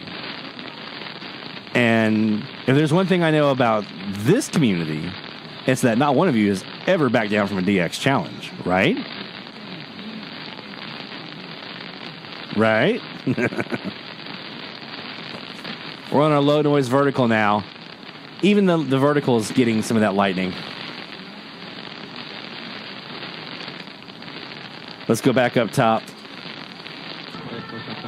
where it's a little more filled in.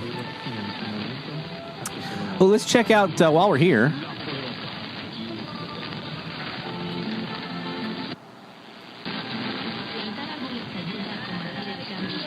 This is the 285 degree West Kaz.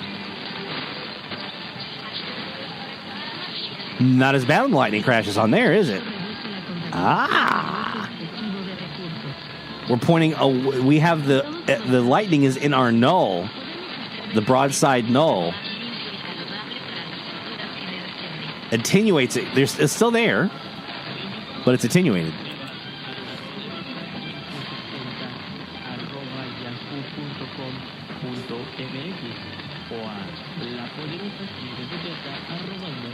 There's La Porrosa.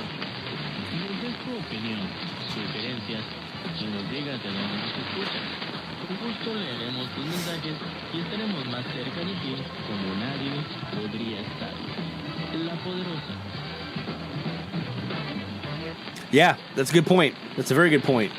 Morning time is a really good time for AMDX this time of the year. Sunrise skip, super good. And overnight can be too if the storms aren't like lingering around overnight. Most of the storms are going to be daytime and sunset.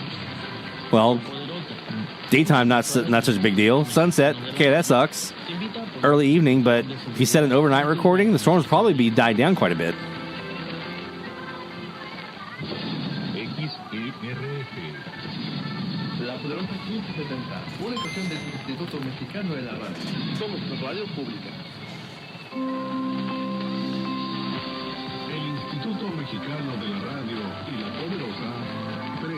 I mean, compare this.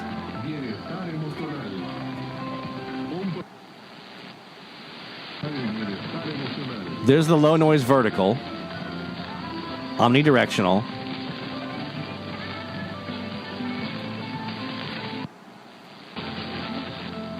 This is the CAS pointing right at the west, towards Ciudad Acuña, where this station's coming from. There's your difference on a directional antenna. Which reminds me, we're probably a little early on 1550 here for Arizona. But we'll keep an eye on that. Maybe next hour we'll go back and check for them.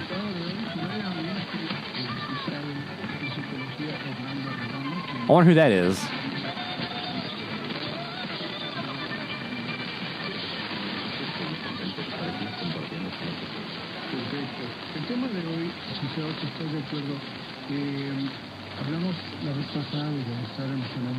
I mean, that's a really good signal from XCRF.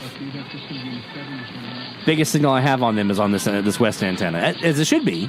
But this just shows you the power of what a directional antenna can do on AM. Por supuesto, un tema muy interesante. Y sí, es raíz de muchas situaciones positivas y no tan positivas, ¿verdad? El bienestar en la familia. And then as a reminder, as a comparison point, here is the shortwave central kiwi, or antenna, pointing towards Columbia. They're hardly there. Right? They're hardly anything there. So again, that shows you that's a super directional antenna pointing away from Mexico. This is a super directional antenna pointing towards them, and you hear the difference. So and this is what I kind of go back to sometimes when I talk about if you're doing that logbook analysis and you're trying to figure out how am I going to get this stuff in my log that I'm not hearing. Sometimes it takes stuff like this antenna specifically that we were just listening on here. This west-facing antenna was specifically put in the air so that I could fill in a gap on my logbook in that direction at 285 degrees. That's the exact reason that antenna exists right now. So sometimes you have to, if you're trying to get those results that you want, sometimes you have to strategize and say, okay, where am I missing stuff? And then develop a plan on how you're going to address that. And for me, the plan was, okay, I don't have a lot of room to do what I want to do, and which is why in 5 years almost, I had not put this antenna up because I was like, well, I can't put up a 70-foot long antenna, so it's not going to be worth it. Well, clearly that's not the case. Clearly, you can produce something good enough to get you some results. Let's take a quick break, and when we come back, we're going to be talking about some final preparations for the upcoming Sporadic Es season. And we're also going to talk about Meteor Scatter. Because I learned this week that some folks think that you can't DX Meteor Scatter FM. That's not true. That's not true. We're going to prove it to you. So don't go anywhere, my friends. More DX Central Live is heading your way after this. DX Central, because we're all about radio. Visit us at dxcentralonline.com or check us out on YouTube. Search DX Central. Keep up with DX Central. Follow us on Twitter at DX Central.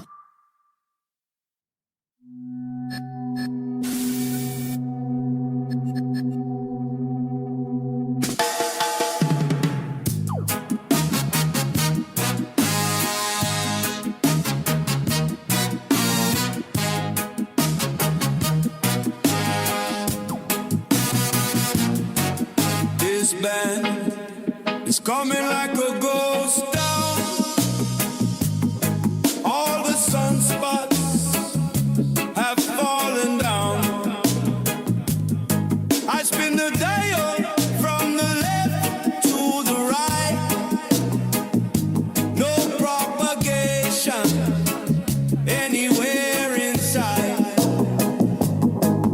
This band is nothing but dead air. No one talks.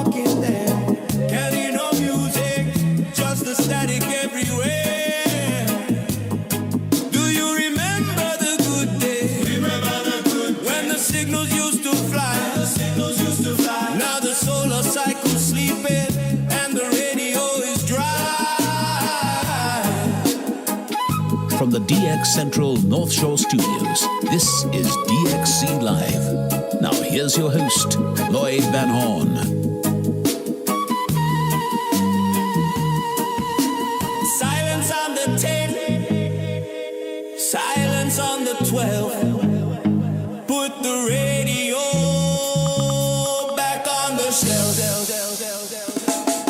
Why must the youth fight against the noise when the sun steals all our toys? This band, there's nothing but dead air. This band, there's no one talking there. I hope not.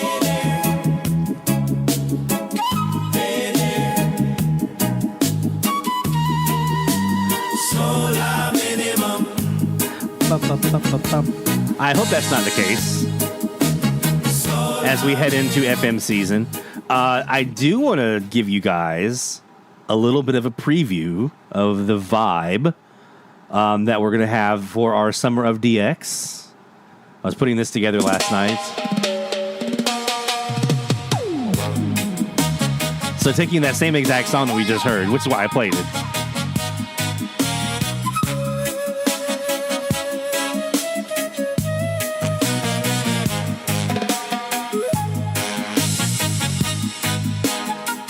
So we're going to be doing our Summer of DX challenge again. We're going to announce all the details next week on our season finale. But this year, The solstice is rising, the mercury is high, looking for the fire in the middle of the sky. I got the whip on the roof and the gain turned up,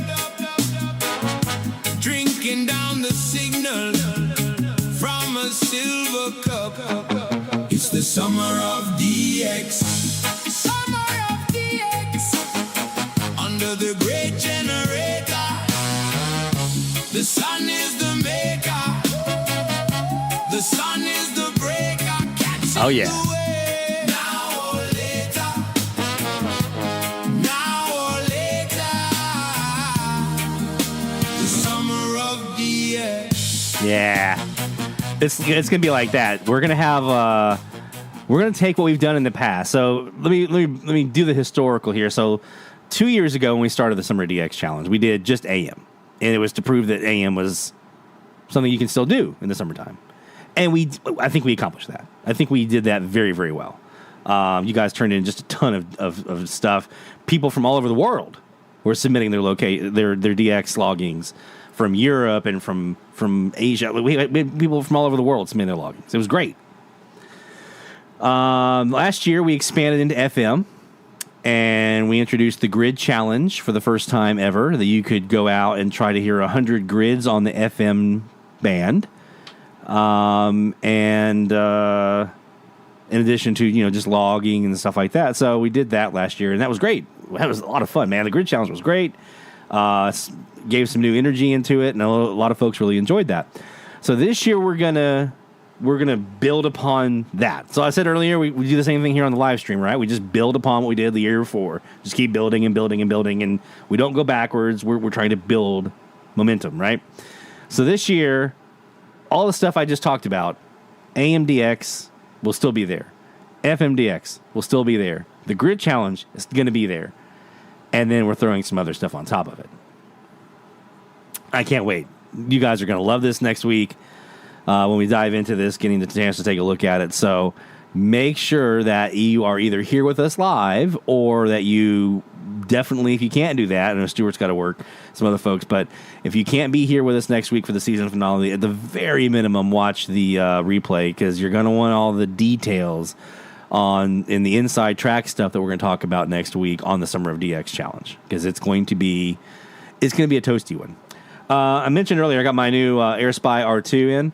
I also got in this week some antennas. These are little rubber ducky antennas cut for 162 megahertz. This is from a brand called Smiley antennas that our friend Les Rayburn over in Alabama hooked us up with the intel on and was talking about in the Slack channel. So ordered a couple of these, and I got one for an HT, and then I was also going to put one on my weather radio. But then I got to thinking, I was like, you know what?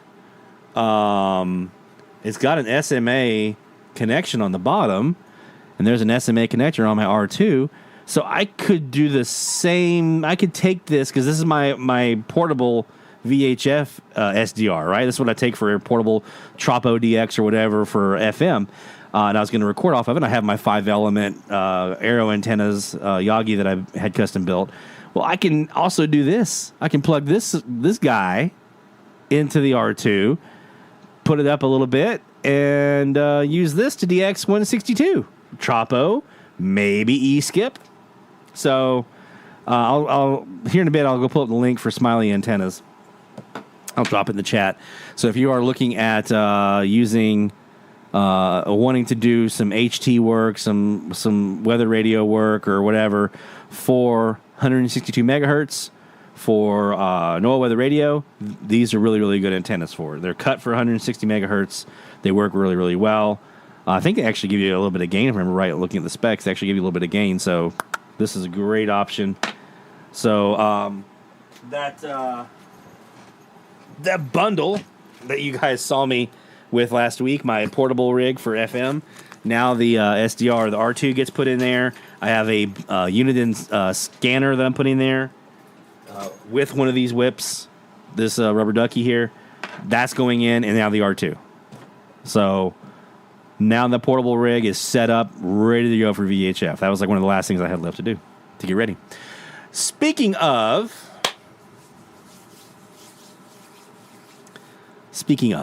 let's talk about what we need to do to get ready really quick.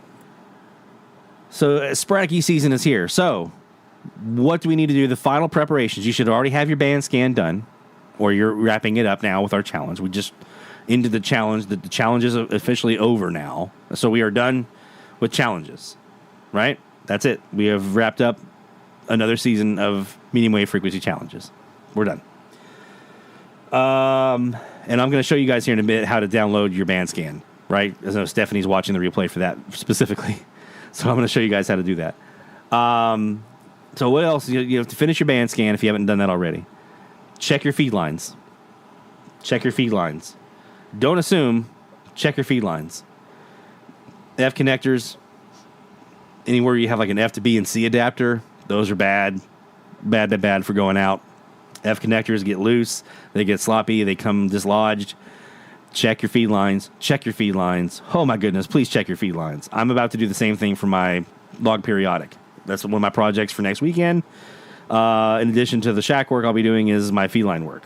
So check your feed lines. Check your feed lines. Please check your feed lines, especially anything that's low to the ground or anywhere near kind of animal where they can munch on it or get to it in some capacity. Or water. You know, you want to make sure you keep the water out. So hopefully you have that wrapped. This is the time if you need to order a new Channel Master Ballon or a new splitter or a KITS KT501 low noise amplifier. Doing it now, right? You don't have to be waiting for it in the middle of the season and there's openings happening and popping off and everything's going and you're missing out because you didn't get that done now. Now's the time to order, right? Your SDR software, is it up to date with the most recent version? Whatever you're using, SDR console, HD SDR, SDR Sharp, are you using the most up to date and recent version, right? Do you have the most recent firmware for your SDR? Okay. Or if it's maybe if you're using SDR Connect or SDR Uno for like an SDR Play unit with the diversity mode, are you running the most recent version with all the bells and whistles and best functionality? If you're remoting in like with SpyVerter or the Spy server or the remote connection on for SDR Play or SDR whatever, if you're remote connecting into your SDR, have you tested that recently to make sure that is working? That computer that you're running that connection off of, Raspberry Pi or whatever, that it's connected, it's working, everything's good. You're gonna want to check all that out. Start checking your make sure your antennas look good. If you have a rotor, make sure you test your rotor. Is it still rotating all the way 360 all the way around? If you're not using a rotor, have you gone out and tried turning your masts? Because I did this not too long ago. One of my masts I tried to turn, and it wouldn't budge. And I had to get in there and kind of jostle it around a little bit to get it to move. But, you know, have you tried that lately? Or if you're like me, one of my antennas, I actually have to go out and tighten it down because it's a little too loosey-goosey. I point it in southwest, and next thing I know, I come out the next day, and it's back pointing north again because the wind was able to blow it towards the north, right? Or whatever direction the wind was coming from. So checking this stuff, checking your feed lines, checking your connections coming into your house from the outside. Do you have all that good? Do you have it labeled? You might want to have it labeled so you know which is which if you have multiple antennas. If you're looking for that quick connect, quick disconnect for your F connector, do you have one of those in place where you just slide it onto the F connector, right? Do you have that? Do you have new ones? Because those go out too. All these little things. And other things you can also do. Familiarize yourself with your resources that you're going to use. Make sure you're signed up for your e-alerts. Make sure an FM list. Make sure you're going into FM list and re-familiarizing yourself. We looked at last week how to get in there real fast and do a log in 5 seconds or whatever it was. Get in there. Has the interface changed at all since last time you looked at it? You're going to want to know that. Same thing with WLogger. They're making improvements to WLogger. Has it changed since last time you used it? Is your login to the site still working? You don't want to find that out when there's an opening that you're not able to log in. Check your login. Do it now. Go to the FMDX web server map. See if there's any new web servers that you are not familiar with, that you haven't used before in different areas that you commonly get DX from. I get a lot of DX from Michigan. I get a lot of DX from Ontario, Pennsylvania, Western New York. So I'm looking up to those areas constantly to see if there are any new web servers up in those areas, because that's what's going to help me compare to what I'm hearing most likely. I'm looking down south because we do get some nice southern openings down into Mexico, down into the Caribbean. Do we have any new stuff down there? So look at your paths of what you normally get, and then look for those online web servers, online receivers that you can use to try to match up to what you're hearing. And also to see if they're hearing you, right? Is Michigan hearing New Orleans, right? So I want to go check that out perhaps. These are all things to be doing now. This is what's going to help you be ready when the time comes to hit that in. Your auto loggers, are those working? Are they reporting? I've got 2 that are on the fritz right now. I'm working on trying to get those back up and running, but are your auto loggers, are they producing? Are they logging the RDSD codes? Are they uploading that to rabbit ears? Have you checked your maps lately? Because if they're not working, you don't want to find that out in an e-opening that you missed it out. Are your SDR programs set up? Do you have your RDS data uploaded in SDR console? Is that updated? Like we talked about a couple weeks ago. All these things. So just make sure you're just going through your little checklist and making sure that you're not missing anything. And you'll be ready for Sporadic E season. Take those resources we talked about earlier, like DX maps, PSK reporter for 6 meters, the rabbit ears all tuner map for FM, the FM list maps, WLogger. Take all these resources, put them in bookmarks in your web browser that you can easily get to, and make sure that you've got the right URL for it, because sometimes those URLs might change. So make sure you got the right URL for them. I think the APRS map URL changed last year, so you're going to want to make sure you got the latest one. All right. Real quick, before we do our shout out here for our friend Stuart, let's take a look at something that I forgot to mention last week about FM List, and I think I have it pulled up over here. Yes, okay. So let's take a look at this feature that's up in FM List that I think is pretty cool. Okay, it's pretty cool. I'm here. I'm logged in FM List right now. I'm in the My FM area. Up at the top, you'll see a section here called Logbook. Have you ever clicked on that? Click on it. And then you'll see here we have your station information, and there's like what should be a table here. And you'll see that table once you populate a date. So I'm going to populate here in this one, 8/13/2025, because that's the one I'm working on right now. So here's all of my logs that I've submitted to FM List from August 13th of 2025, right? So this is the logbook feature that allows you to see all the stuff that you've logged into FM List from whatever date. And then you can also, from here, use the visual logbook to see all of your logs. So there's all the logs on the map from my opening on August 13th. I'm at 152 logs right now so far and climbing. But that's not the cool part. Here's the cool part. This. The FM List DX Log Analyzer. Let me tell you something. This is pretty nifty. it's something that if you'll take this data here, you're going to export it out to a CSV, and then upload that into the log analyzer, and then the log analyzer is going to give you a bunch of details and metrics about your logs. You can do it for an individual day. I see more value in like getting everything, right? So maybe I want to look at 2025. I just want to look at all of my stuff from 2025. Now, this is going to have all your sporadic E in there, all your Tropo, everything is going to be included in here. But let's just say I just want to see all of 2025. Your first step that you're going to do is go up here and say export CSV, okay? You're looking for the export to CSV option on here. And then you're going to have a file that downloads. And once it downloads, then go over here to FM List DX Log Analyzer and click on that. Now, over here where it says choose files, choose that file. It's only going to work with an FM List CSV file because that's what it knows. It knows what headers it should be finding. It knows how the data should be formatted. It knows how to work with that CSV. So you're not going to be uploading your own logbook here, okay? You're uploading your FM List logs. You're going to download that log for whatever time frame you want to look at, and then go up here and upload it, and you're already probably seeing some really, really cool data here. I've got this right now. There's a filter here for propagation mode, so you can look at only E's, only Tropo, only Meteor Scatter, Aurora E's, or you can look at everything. So let's look at E's for right now. So this is going to tell you your best day of E's that you've had. So here's August 13th, 149 logs, right? Here's my best distance in kilometers, was 2,245 kilometers on July 4th, right? So that's good. And then you'll see the rest of them there. And then it's going to give you, here's all how many total different locations you heard, how many total unique stations did you hear, how many, and when it says locations, that's like how many different stations did you log, right? But then how many unique stations did you log? So some of those, you're probably getting, if you have multiple openings to the same area, you're probably logging some of those stations repeatedly. The Wolf up in Buffalo. 536 unique different locations. 668 unique programs. Let's see here. Max distance, there's the kilometers. I don't remember if there's a way to do this as miles or not. I mean, you can convert it. It's easy to convert. Max distance here, and minimum distance, 824 kilometers. So showing you your shortest skip. And then you've also got your average, 1,620. How many days did you have activity in 2025 in this case? How many countries did you hear?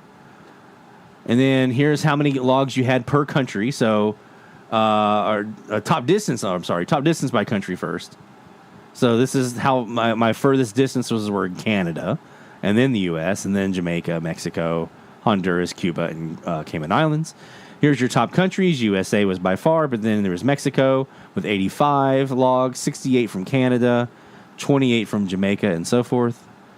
Your bearings, this basically shows you your path, your distance, or not your distance, but your bearings, your path, which paths were the most common. It was that 30 to 60 degree range for me, which is, again, Michigan, Pennsylvania, Western New York, just like we talked about. Your country diversity per day. So for all the different openings that you had, where did you have different countries? So there's a lot here that's mostly going to be centered around our European friends because they have more countries that they're hearing than we do. We're hearing more like states. So keep that in mind. Top 10 programs. So your top 10 stations that you heard. Here's WAMU and DC. I heard them 6 times. WMBZ, heard them 5 times. WSBX, 5 times as well. So this will show you how many stations you heard multiple times, basically. Your top 10. Top 10 locations. So top 10 cities. DC, Baltimore, Rochester, Buffalo, Toronto. Again, that northeast pathway there. Logs per month. I had a little bit here in April, but we also had May, June, July, and August, with August actually doing pretty good from like basically one opening. The distance histogram is going to show you the distance. We call this the distance distribution on our dashboard, but to show you how many logs you have in these different categories of distances, kind of show you where your peaks are at. We really fall off here at 2,300 kilometers is our peak, which for me is around 1,400 miles, I think. Your propagation dynamics. So what time of the day are you seeing stuff in? This is in UTC. You can do a distance of 1 hour, or you can do like 30-minute increments. You can do 15-minute increments to kind of show you where the quarter hours really kind of come into play there. Your bearing. So which bearings? Again, there's that 30 to 60, really kind of pulling it in. Your meteors, your megahertz versus distance. So as the MUF continued to rise, what were you seeing distance-wise? It's pretty even across most of these for the most part for me. Power and distance. The heat map of logs by day and by hour. So here's all your days over here on the left, your hour here at the bottom, kind of showing you where those are. And then your same thing with months and hour. So where did you have the most? Like, so here in the 1500 hour UTC in June was pretty productive for me. The 2000 UTC in May, some up here in August and so forth. So there's your E's per day. And then you have an animation map, which basically walks through all of your 953 logs and shows it all to you on a map with little crosshairs and so forth. So pretty cool. Your top distances, your shortest distances by station, lowest power, your top stations and so forth. So yeah, pretty cool log analysis tool.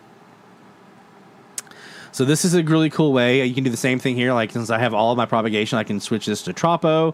It's going to tell me my best Tropo days and all the same data around Tropo. Again, this is really, it's based on our friends over in Europe building it for themselves. It's going to be hyper focused on countries. So you're not going to see much around states here. But you will see like countries, because that's how they're kind of DXing over there, is based on countries, not states. So here's my Tropo. A lot of stuff over here to my east. Not as much to my west this year. This last year wasn't as much. Texas, much more over here to my east, into Georgia, South Carolina, Florida this last year. And then your meteor scatter. Let's take a look at our meteor scatter and see how that looks. I didn't do a lot this year. 22 logs in meteor scatter. There's my pole. So biggest one for me was 0 to 30, so kind of northeastish was kind of the big one there. Okay, so definitely you can take that, plug that into that log analyzer, and get some of the data on your specific logs from FM List. We'll be doing our data dashboard reveal. It is a renewal. We revamped the entire thing, and we're revealing that next week on our season finale. So you'll definitely want to make sure you're here for that, because, as I've said before, you're going to see data about sporadic E that you've never seen before. You're going to be experiencing sporadic E in a way that you've never seen before. Promise you that. You've never analyzed a sporadic E opening or openings the way that you're going to be able to do starting next week. I promise you that. All right, let's do shout outs for our friend Stuart. Shout out loud, hear the call for every single big or small, from AM to FM to C to C. We celebrate the ones who slag the IT. Shout out loud, let it be known, you're never DXing all alone. Through the static we found our way. Shout outs making waves today.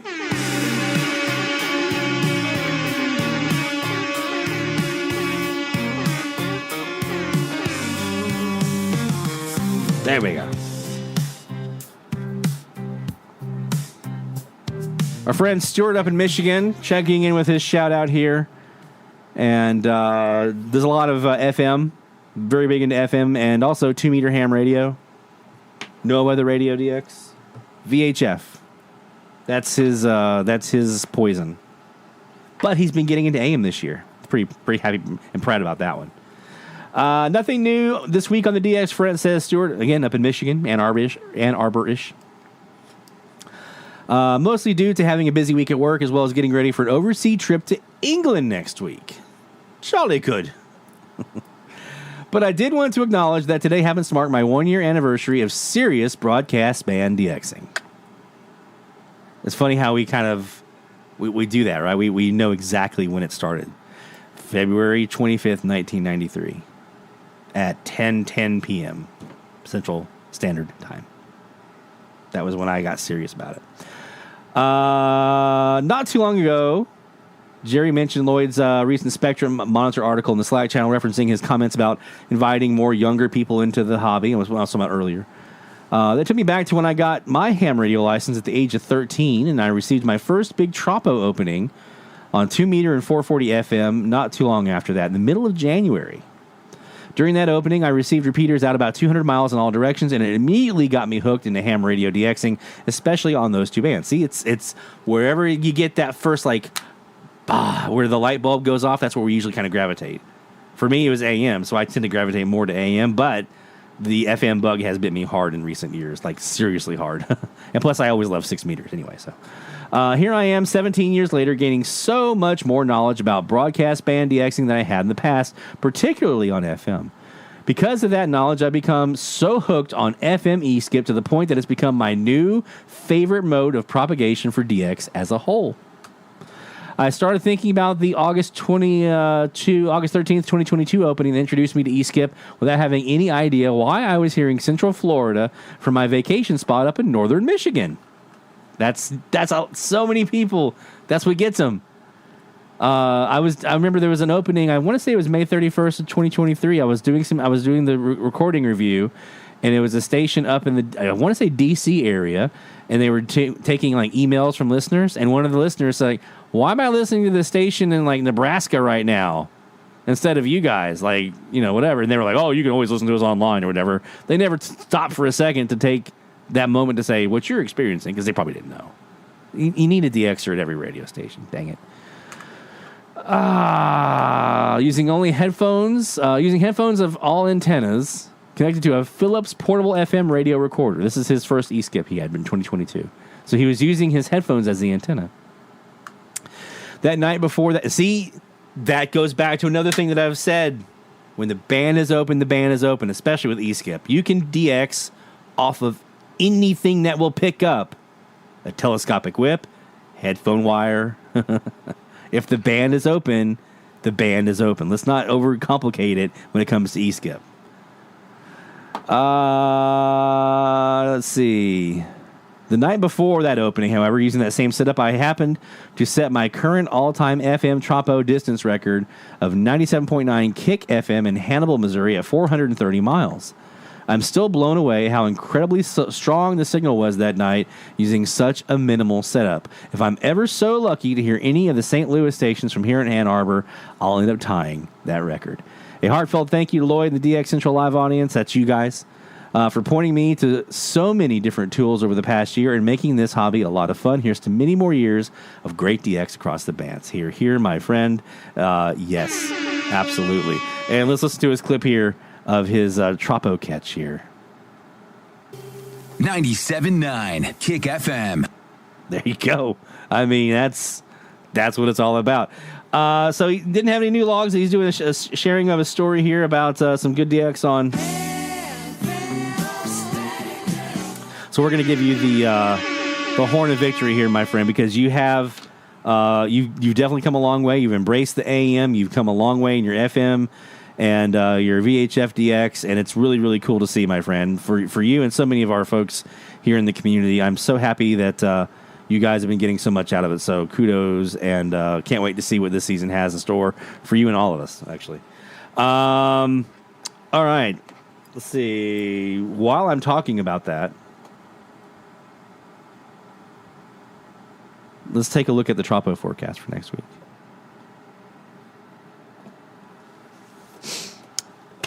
You ready for this? This is going to be fun. If this holds up. Now, the juicy good stuff here is further out. We're like 5-6 days. You know I don't like to look more than 3 days on this forecast map because it's going to change. So take what we're about to look at with a grain of salt. My advice to you is continue to look at the forecast map. We're going to drop that link over here in the chat. Continue to watch this forecast map to see if the future runs every day keep what we're about to see in place, or is it going to change? I feel pretty good about it because what's supposed to happen here is it's about to get cool like Saturday, Sunday, and then it's going to get hot. We're supposed to get super hot here the first week of May. And then it's going to, this coming week, the last week of April. And then it's going to get cold again. But, and you know, cold kills Tropo. But that super hot, super muggy, little preview of summer, if that happens, this is what we're in store for, okay? And I'm going to be including of all of you guys. All right. So this is 1 o'clock UT, or 1 o'clock Central Daylight Time, 1800 UTC earlier today. It is now, we're at 200.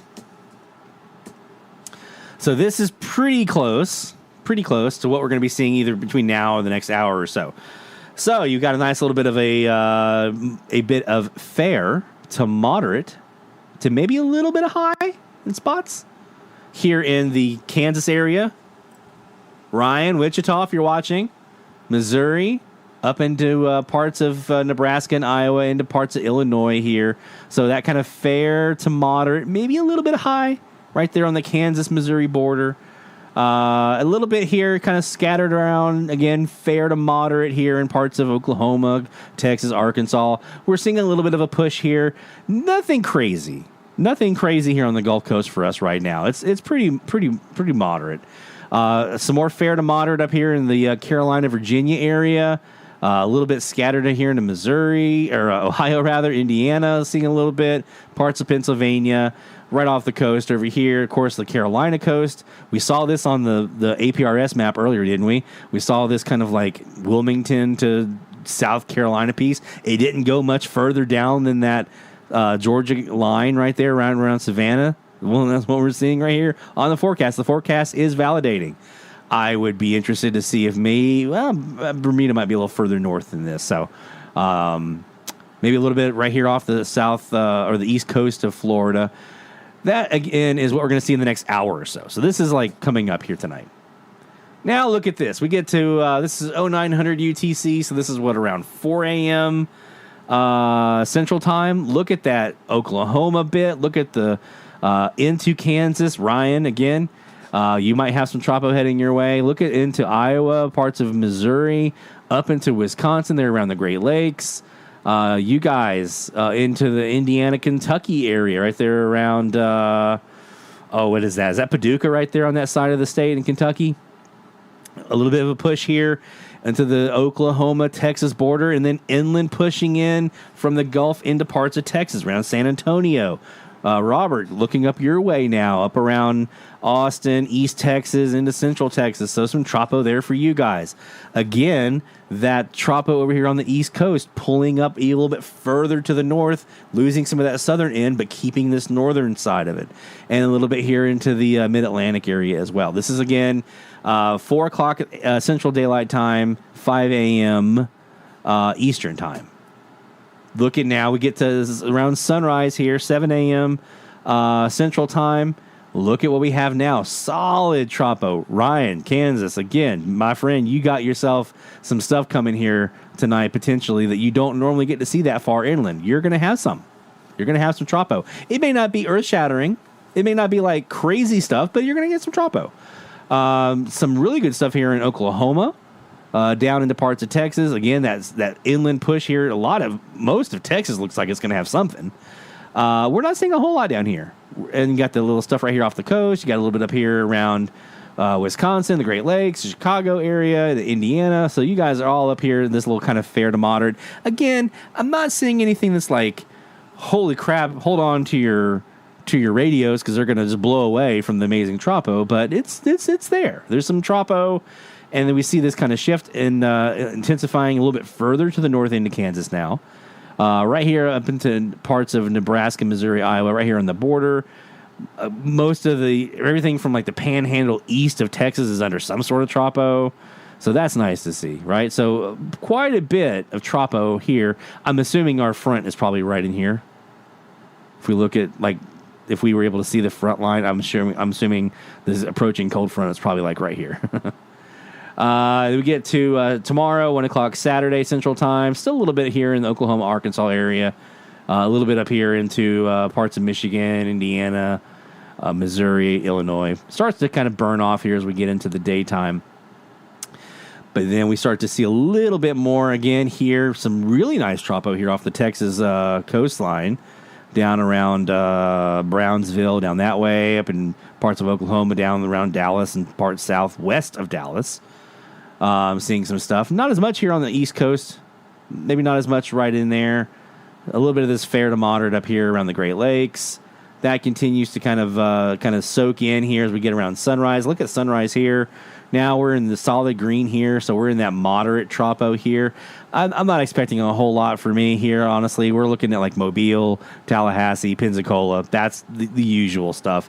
The stuff that just kind of gets in the way sometimes. So for me, I'm not expecting much, but you guys might have some good stuff up here in Oklahoma, Texas, down in the south parts of Texas.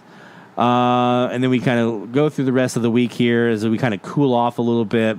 We get to Sunday night, Monday morning. Look at that push again here into Texas coming in from the Gulf. We've got a nice bit over here in parts of Michigan, Indiana, Ohio, looking decent. That's moderate.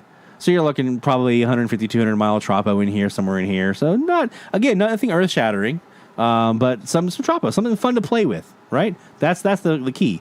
It's something fun to DX because you maybe haven't had a whole lot of that.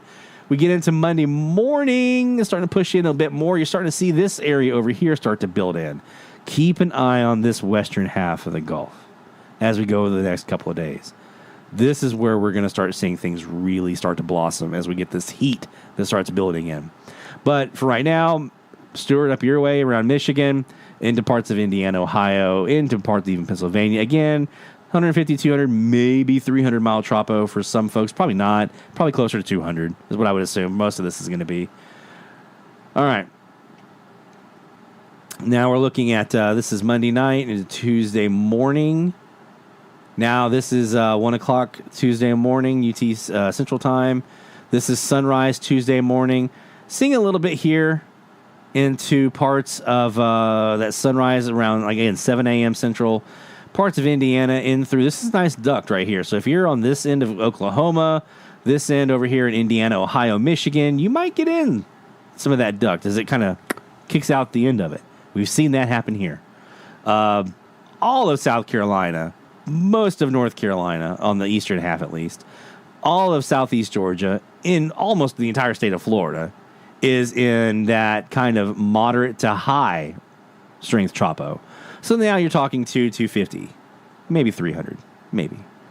And then this is starting to build in here. Again, keep an eye on this right here. We get to Tuesday afternoon. We're starting to see pink and orange and red down here in the Gulf. We're starting to see this area up in here develop in Illinois, Indiana, Ohio, right here down in South Illinois, South Indiana. Parts of just north of Memphis. That's continuing. Look at now, we're most of the whole central swath of the Midwest right there is in some at least moderate tropo. Ooh, look at that. Almost looks like a supercell, doesn't it? And then look at, we have pinks, we have grays now showing up in the Gulf Wednesday morning UTC. And now it starts. Again, this is Wednesday morning UTC time. Tuesday night, Wednesday morning around 1 a.m. Central Daylight Time. Okay? So that's what we're talking about. So we're talking about Saturday, Sunday, Monday, Tuesday. We're beyond 3 days. We're beyond 3 days. So this is where Lloyd puts his little disclaimer asterisks and says, take it with a grain of salt, but watch. This is now 3 days of runs that I've seen this. Look what happens. We start seeing that orange push in, the red push in. Look at Texas. Texas. It starts to burn off on the day on Wednesday, but then we get into the evening, and we have some white here off the coast, like absolute white. We all had some white here on Wednesday as well, Wednesday morning, Tuesday night. And so that's, a lot of pink, a lot of red, some white and some grays in there. Look at all that pink this is Wednesday morning, 7 a.m. Central Time. This is like 300, 400, 500, 600 mile tropo. That's what this is. This is, if I go over here and I look on the Gulf Caribbean and I go to that Tuesday night, Wednesday,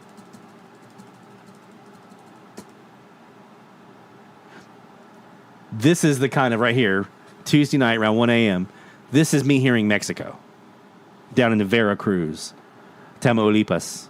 Look at this. Look at this white and all this pink. Western Gulf. All of you. Robert, you should be pointing your antenna south Tuesday night. If this forecast holds, you should be pointing your forecast due south and looking for Mexico. 400, 500, 600 mile tropo. If this forecast holds. And that would be starting... That's around sunset.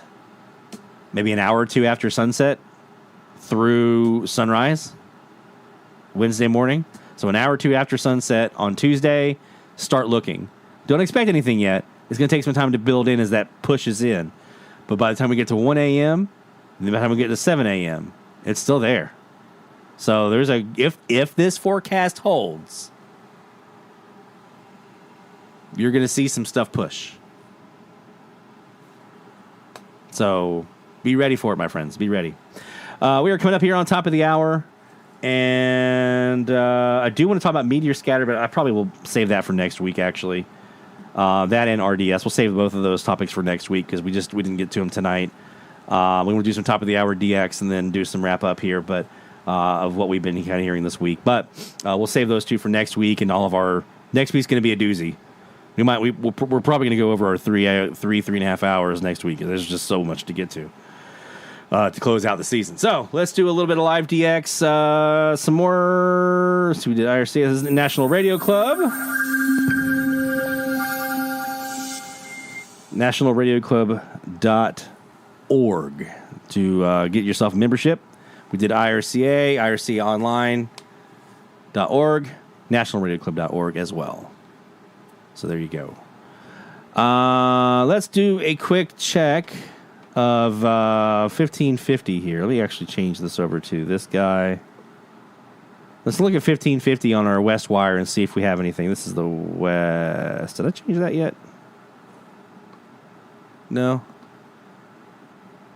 I have not changed that yet. Okay, well. Did I change it here? Nope. Okay. Let's see if we have anything on 1550 yet from Arizona coming in on the west wire.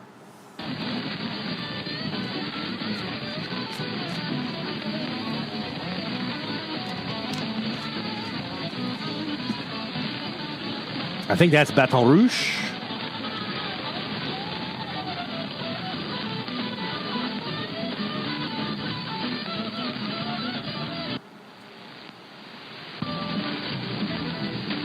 Yeah, I'm pretty sure that's Baton.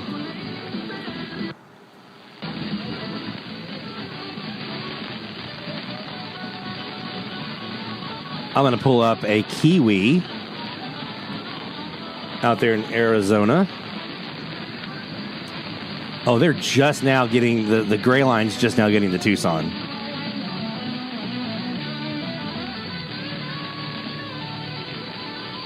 So they're still in daylight over there.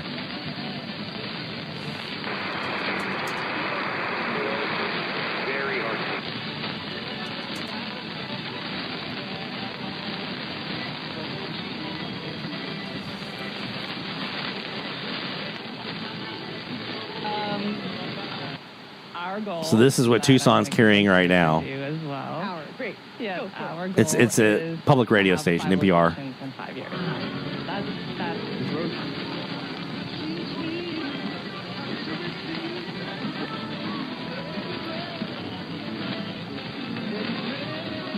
I'm going to throw them in my left ear. No, I'm going to throw them in my right ear. I'm going to throw mine in the left.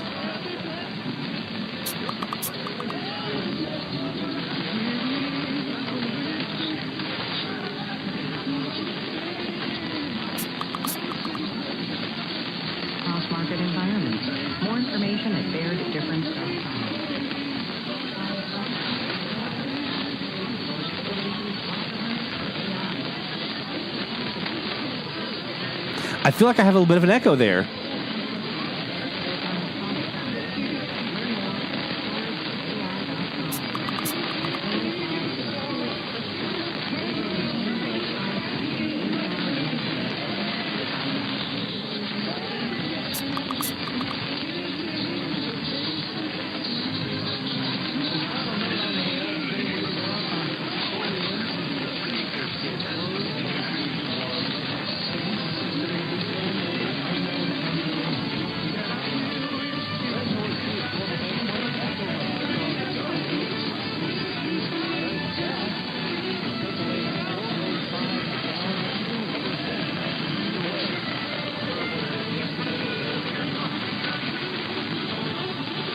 Yeah, I'm not hearing it.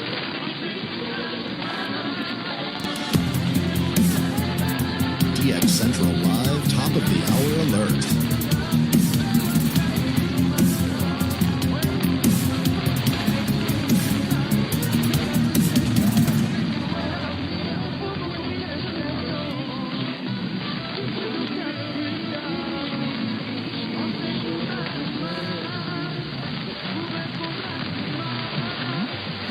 Oh, they must have just changed their power.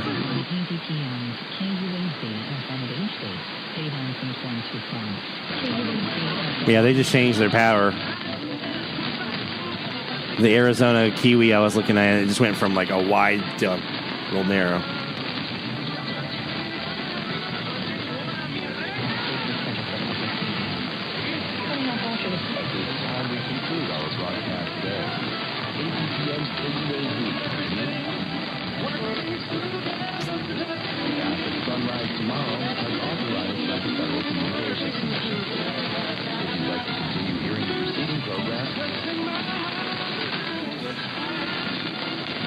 Nah, I'm not going to hear him here.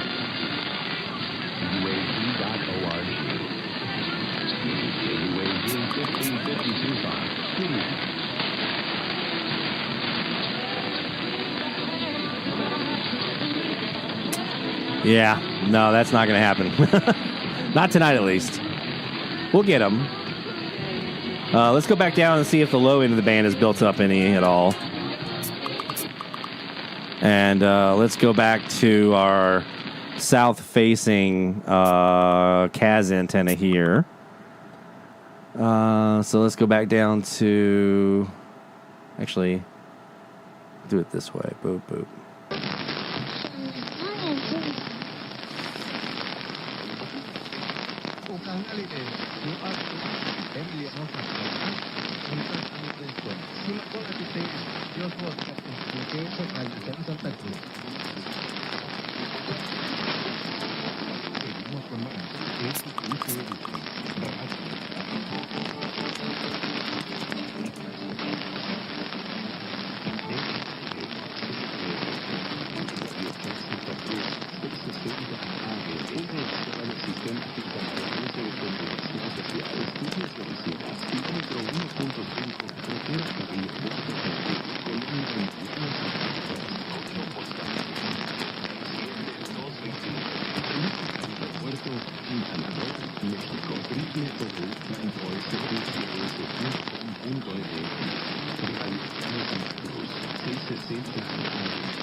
So there's Radio Chan Santa Cruz, XECPR, down in Felipe Carrillo, Mexico.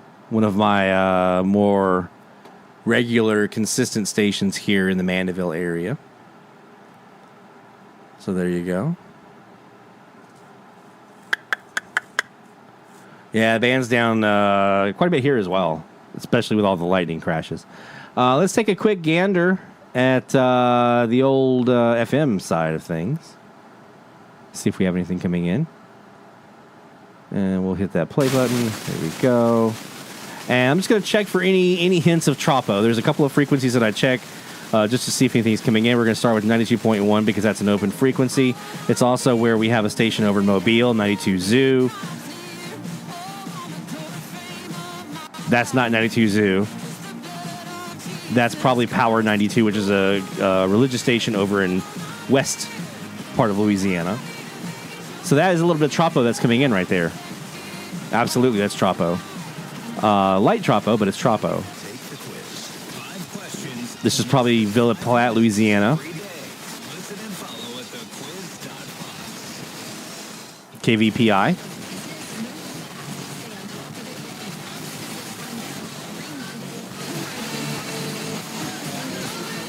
There's also a rock station. That's also Louisiana.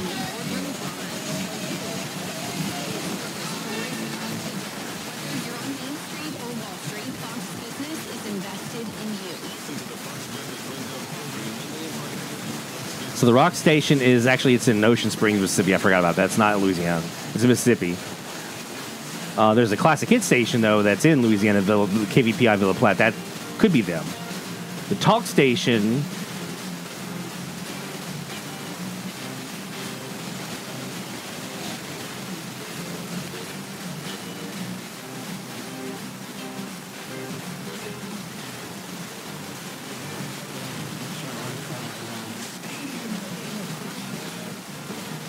That's probably Panama City, WFLA, or actually WPAP.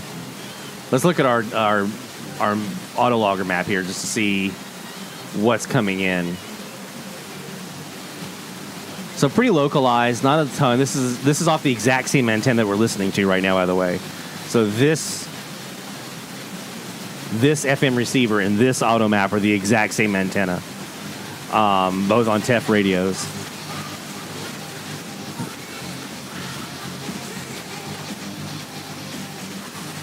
So this KVPI is possibly who we now are hearing. They were coming in this morning. I would say that's probably who that is. Actually, that could be rock. It could be Ocean Springs. Because Ocean Springs is like right here.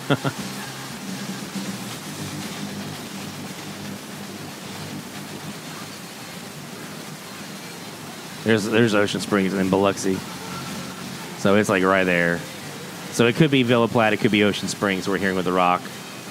Another open frequency or Tropo beacon that I look at, 94.5, KSMB in Lafayette's there. I'm not hearing anything there. So my west doesn't look too good. 102.7 is WXBM in Milton, Florida. I don't hear them. So the east it's not going that far east yet. They're there. They're a country station. They're super weak, though.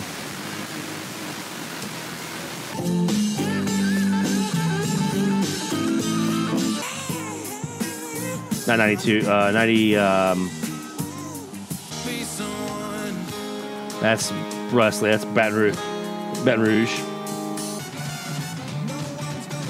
That's a meet. Let me 98.1 Baton Rouge.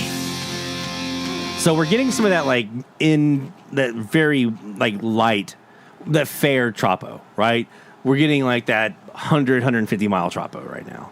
It's Tropo scatter. It's just a bit of a boost to signals that are either there but not usually as strong, or they're fringe and now they're coming in, right? That's what we're getting right now, is a little bit of that kind of 100 and 150 mile Tropo scatter boost. Nothing significant. Now, that's on the 65-foot high omnidirectional. Let's take a look at our big boy here. This is the...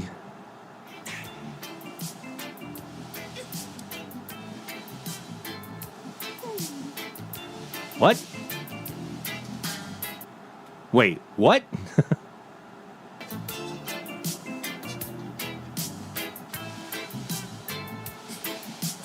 Hold on. Let me take this. That's new.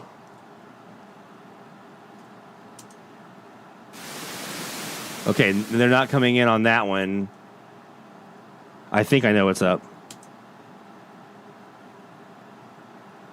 Are they coming in on the headless? No, okay.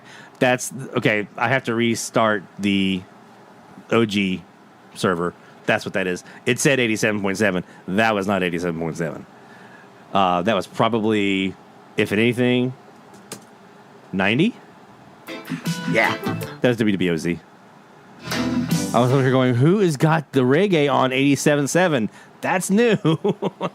That got me kind of a little bit excited there for a second, but also a little bit worried because that could be a fun frequency. But if that was a local, then not so much fun.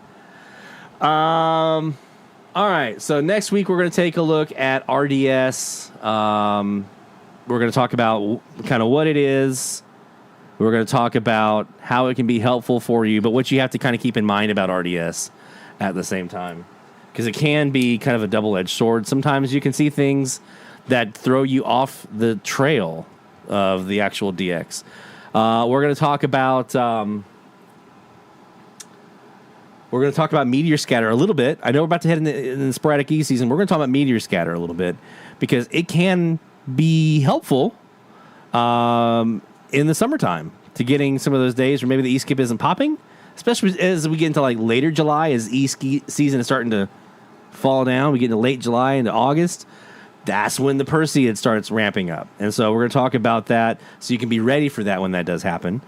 And then also, obviously, next week, it's the pregame, right? We're pre-gaming Sporadic E season. It's May 1st next week. And so it's the official start of the Sporadic E season is next week. So we're going to pregame it. We're going to have a good time. We're going to look at the new Sporadic E dashboard so we can really dive into the data and see Sporadic E, and like I said before, in a way you've never seen it before. I promise you. Our patrons know. They've been playing with it now for a couple of weeks. We're also going to launch the Summer of DX Challenge with all the stuff that you already know about the Summer of DX, but some new stuff sprinkled in to give it a little bit of lagniappe, a little bit of some spice, a little bit of extra flavor for you. We're going to throw some extra stuff there this year, so you'll definitely want to be here next week to check that out. If you can't, make sure you at least check out the replay.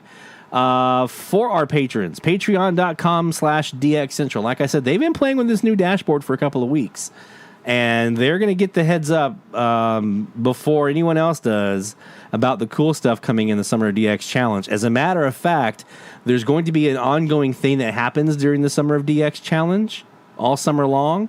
Our patrons are going to get the inside track on that.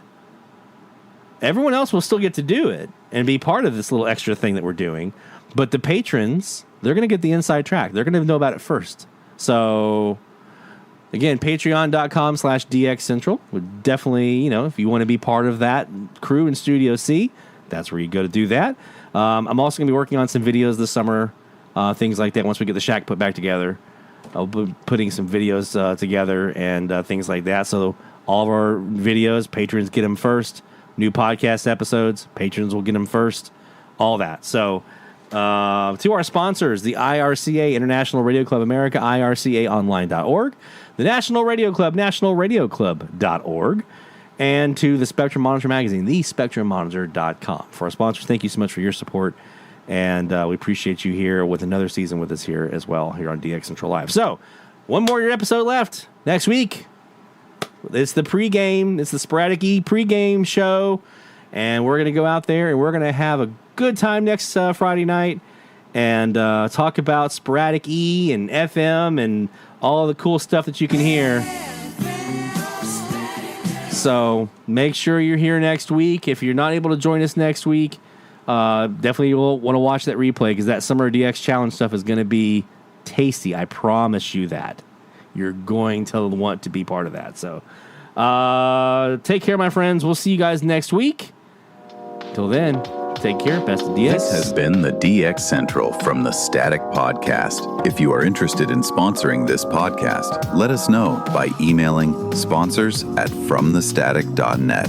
If you have a story to share for our Stories from the Static series, send those to our email address, stories@fromthestatic.net. Be sure to join us for our live DX live stream every Friday night at 23:45 UTC, 18:45 Central Time on our YouTube channel or at dxcentrallive.com. The DX Central From the Static podcast is copyright 2025, Lloyd Van Horn, DX Central. All rights reserved.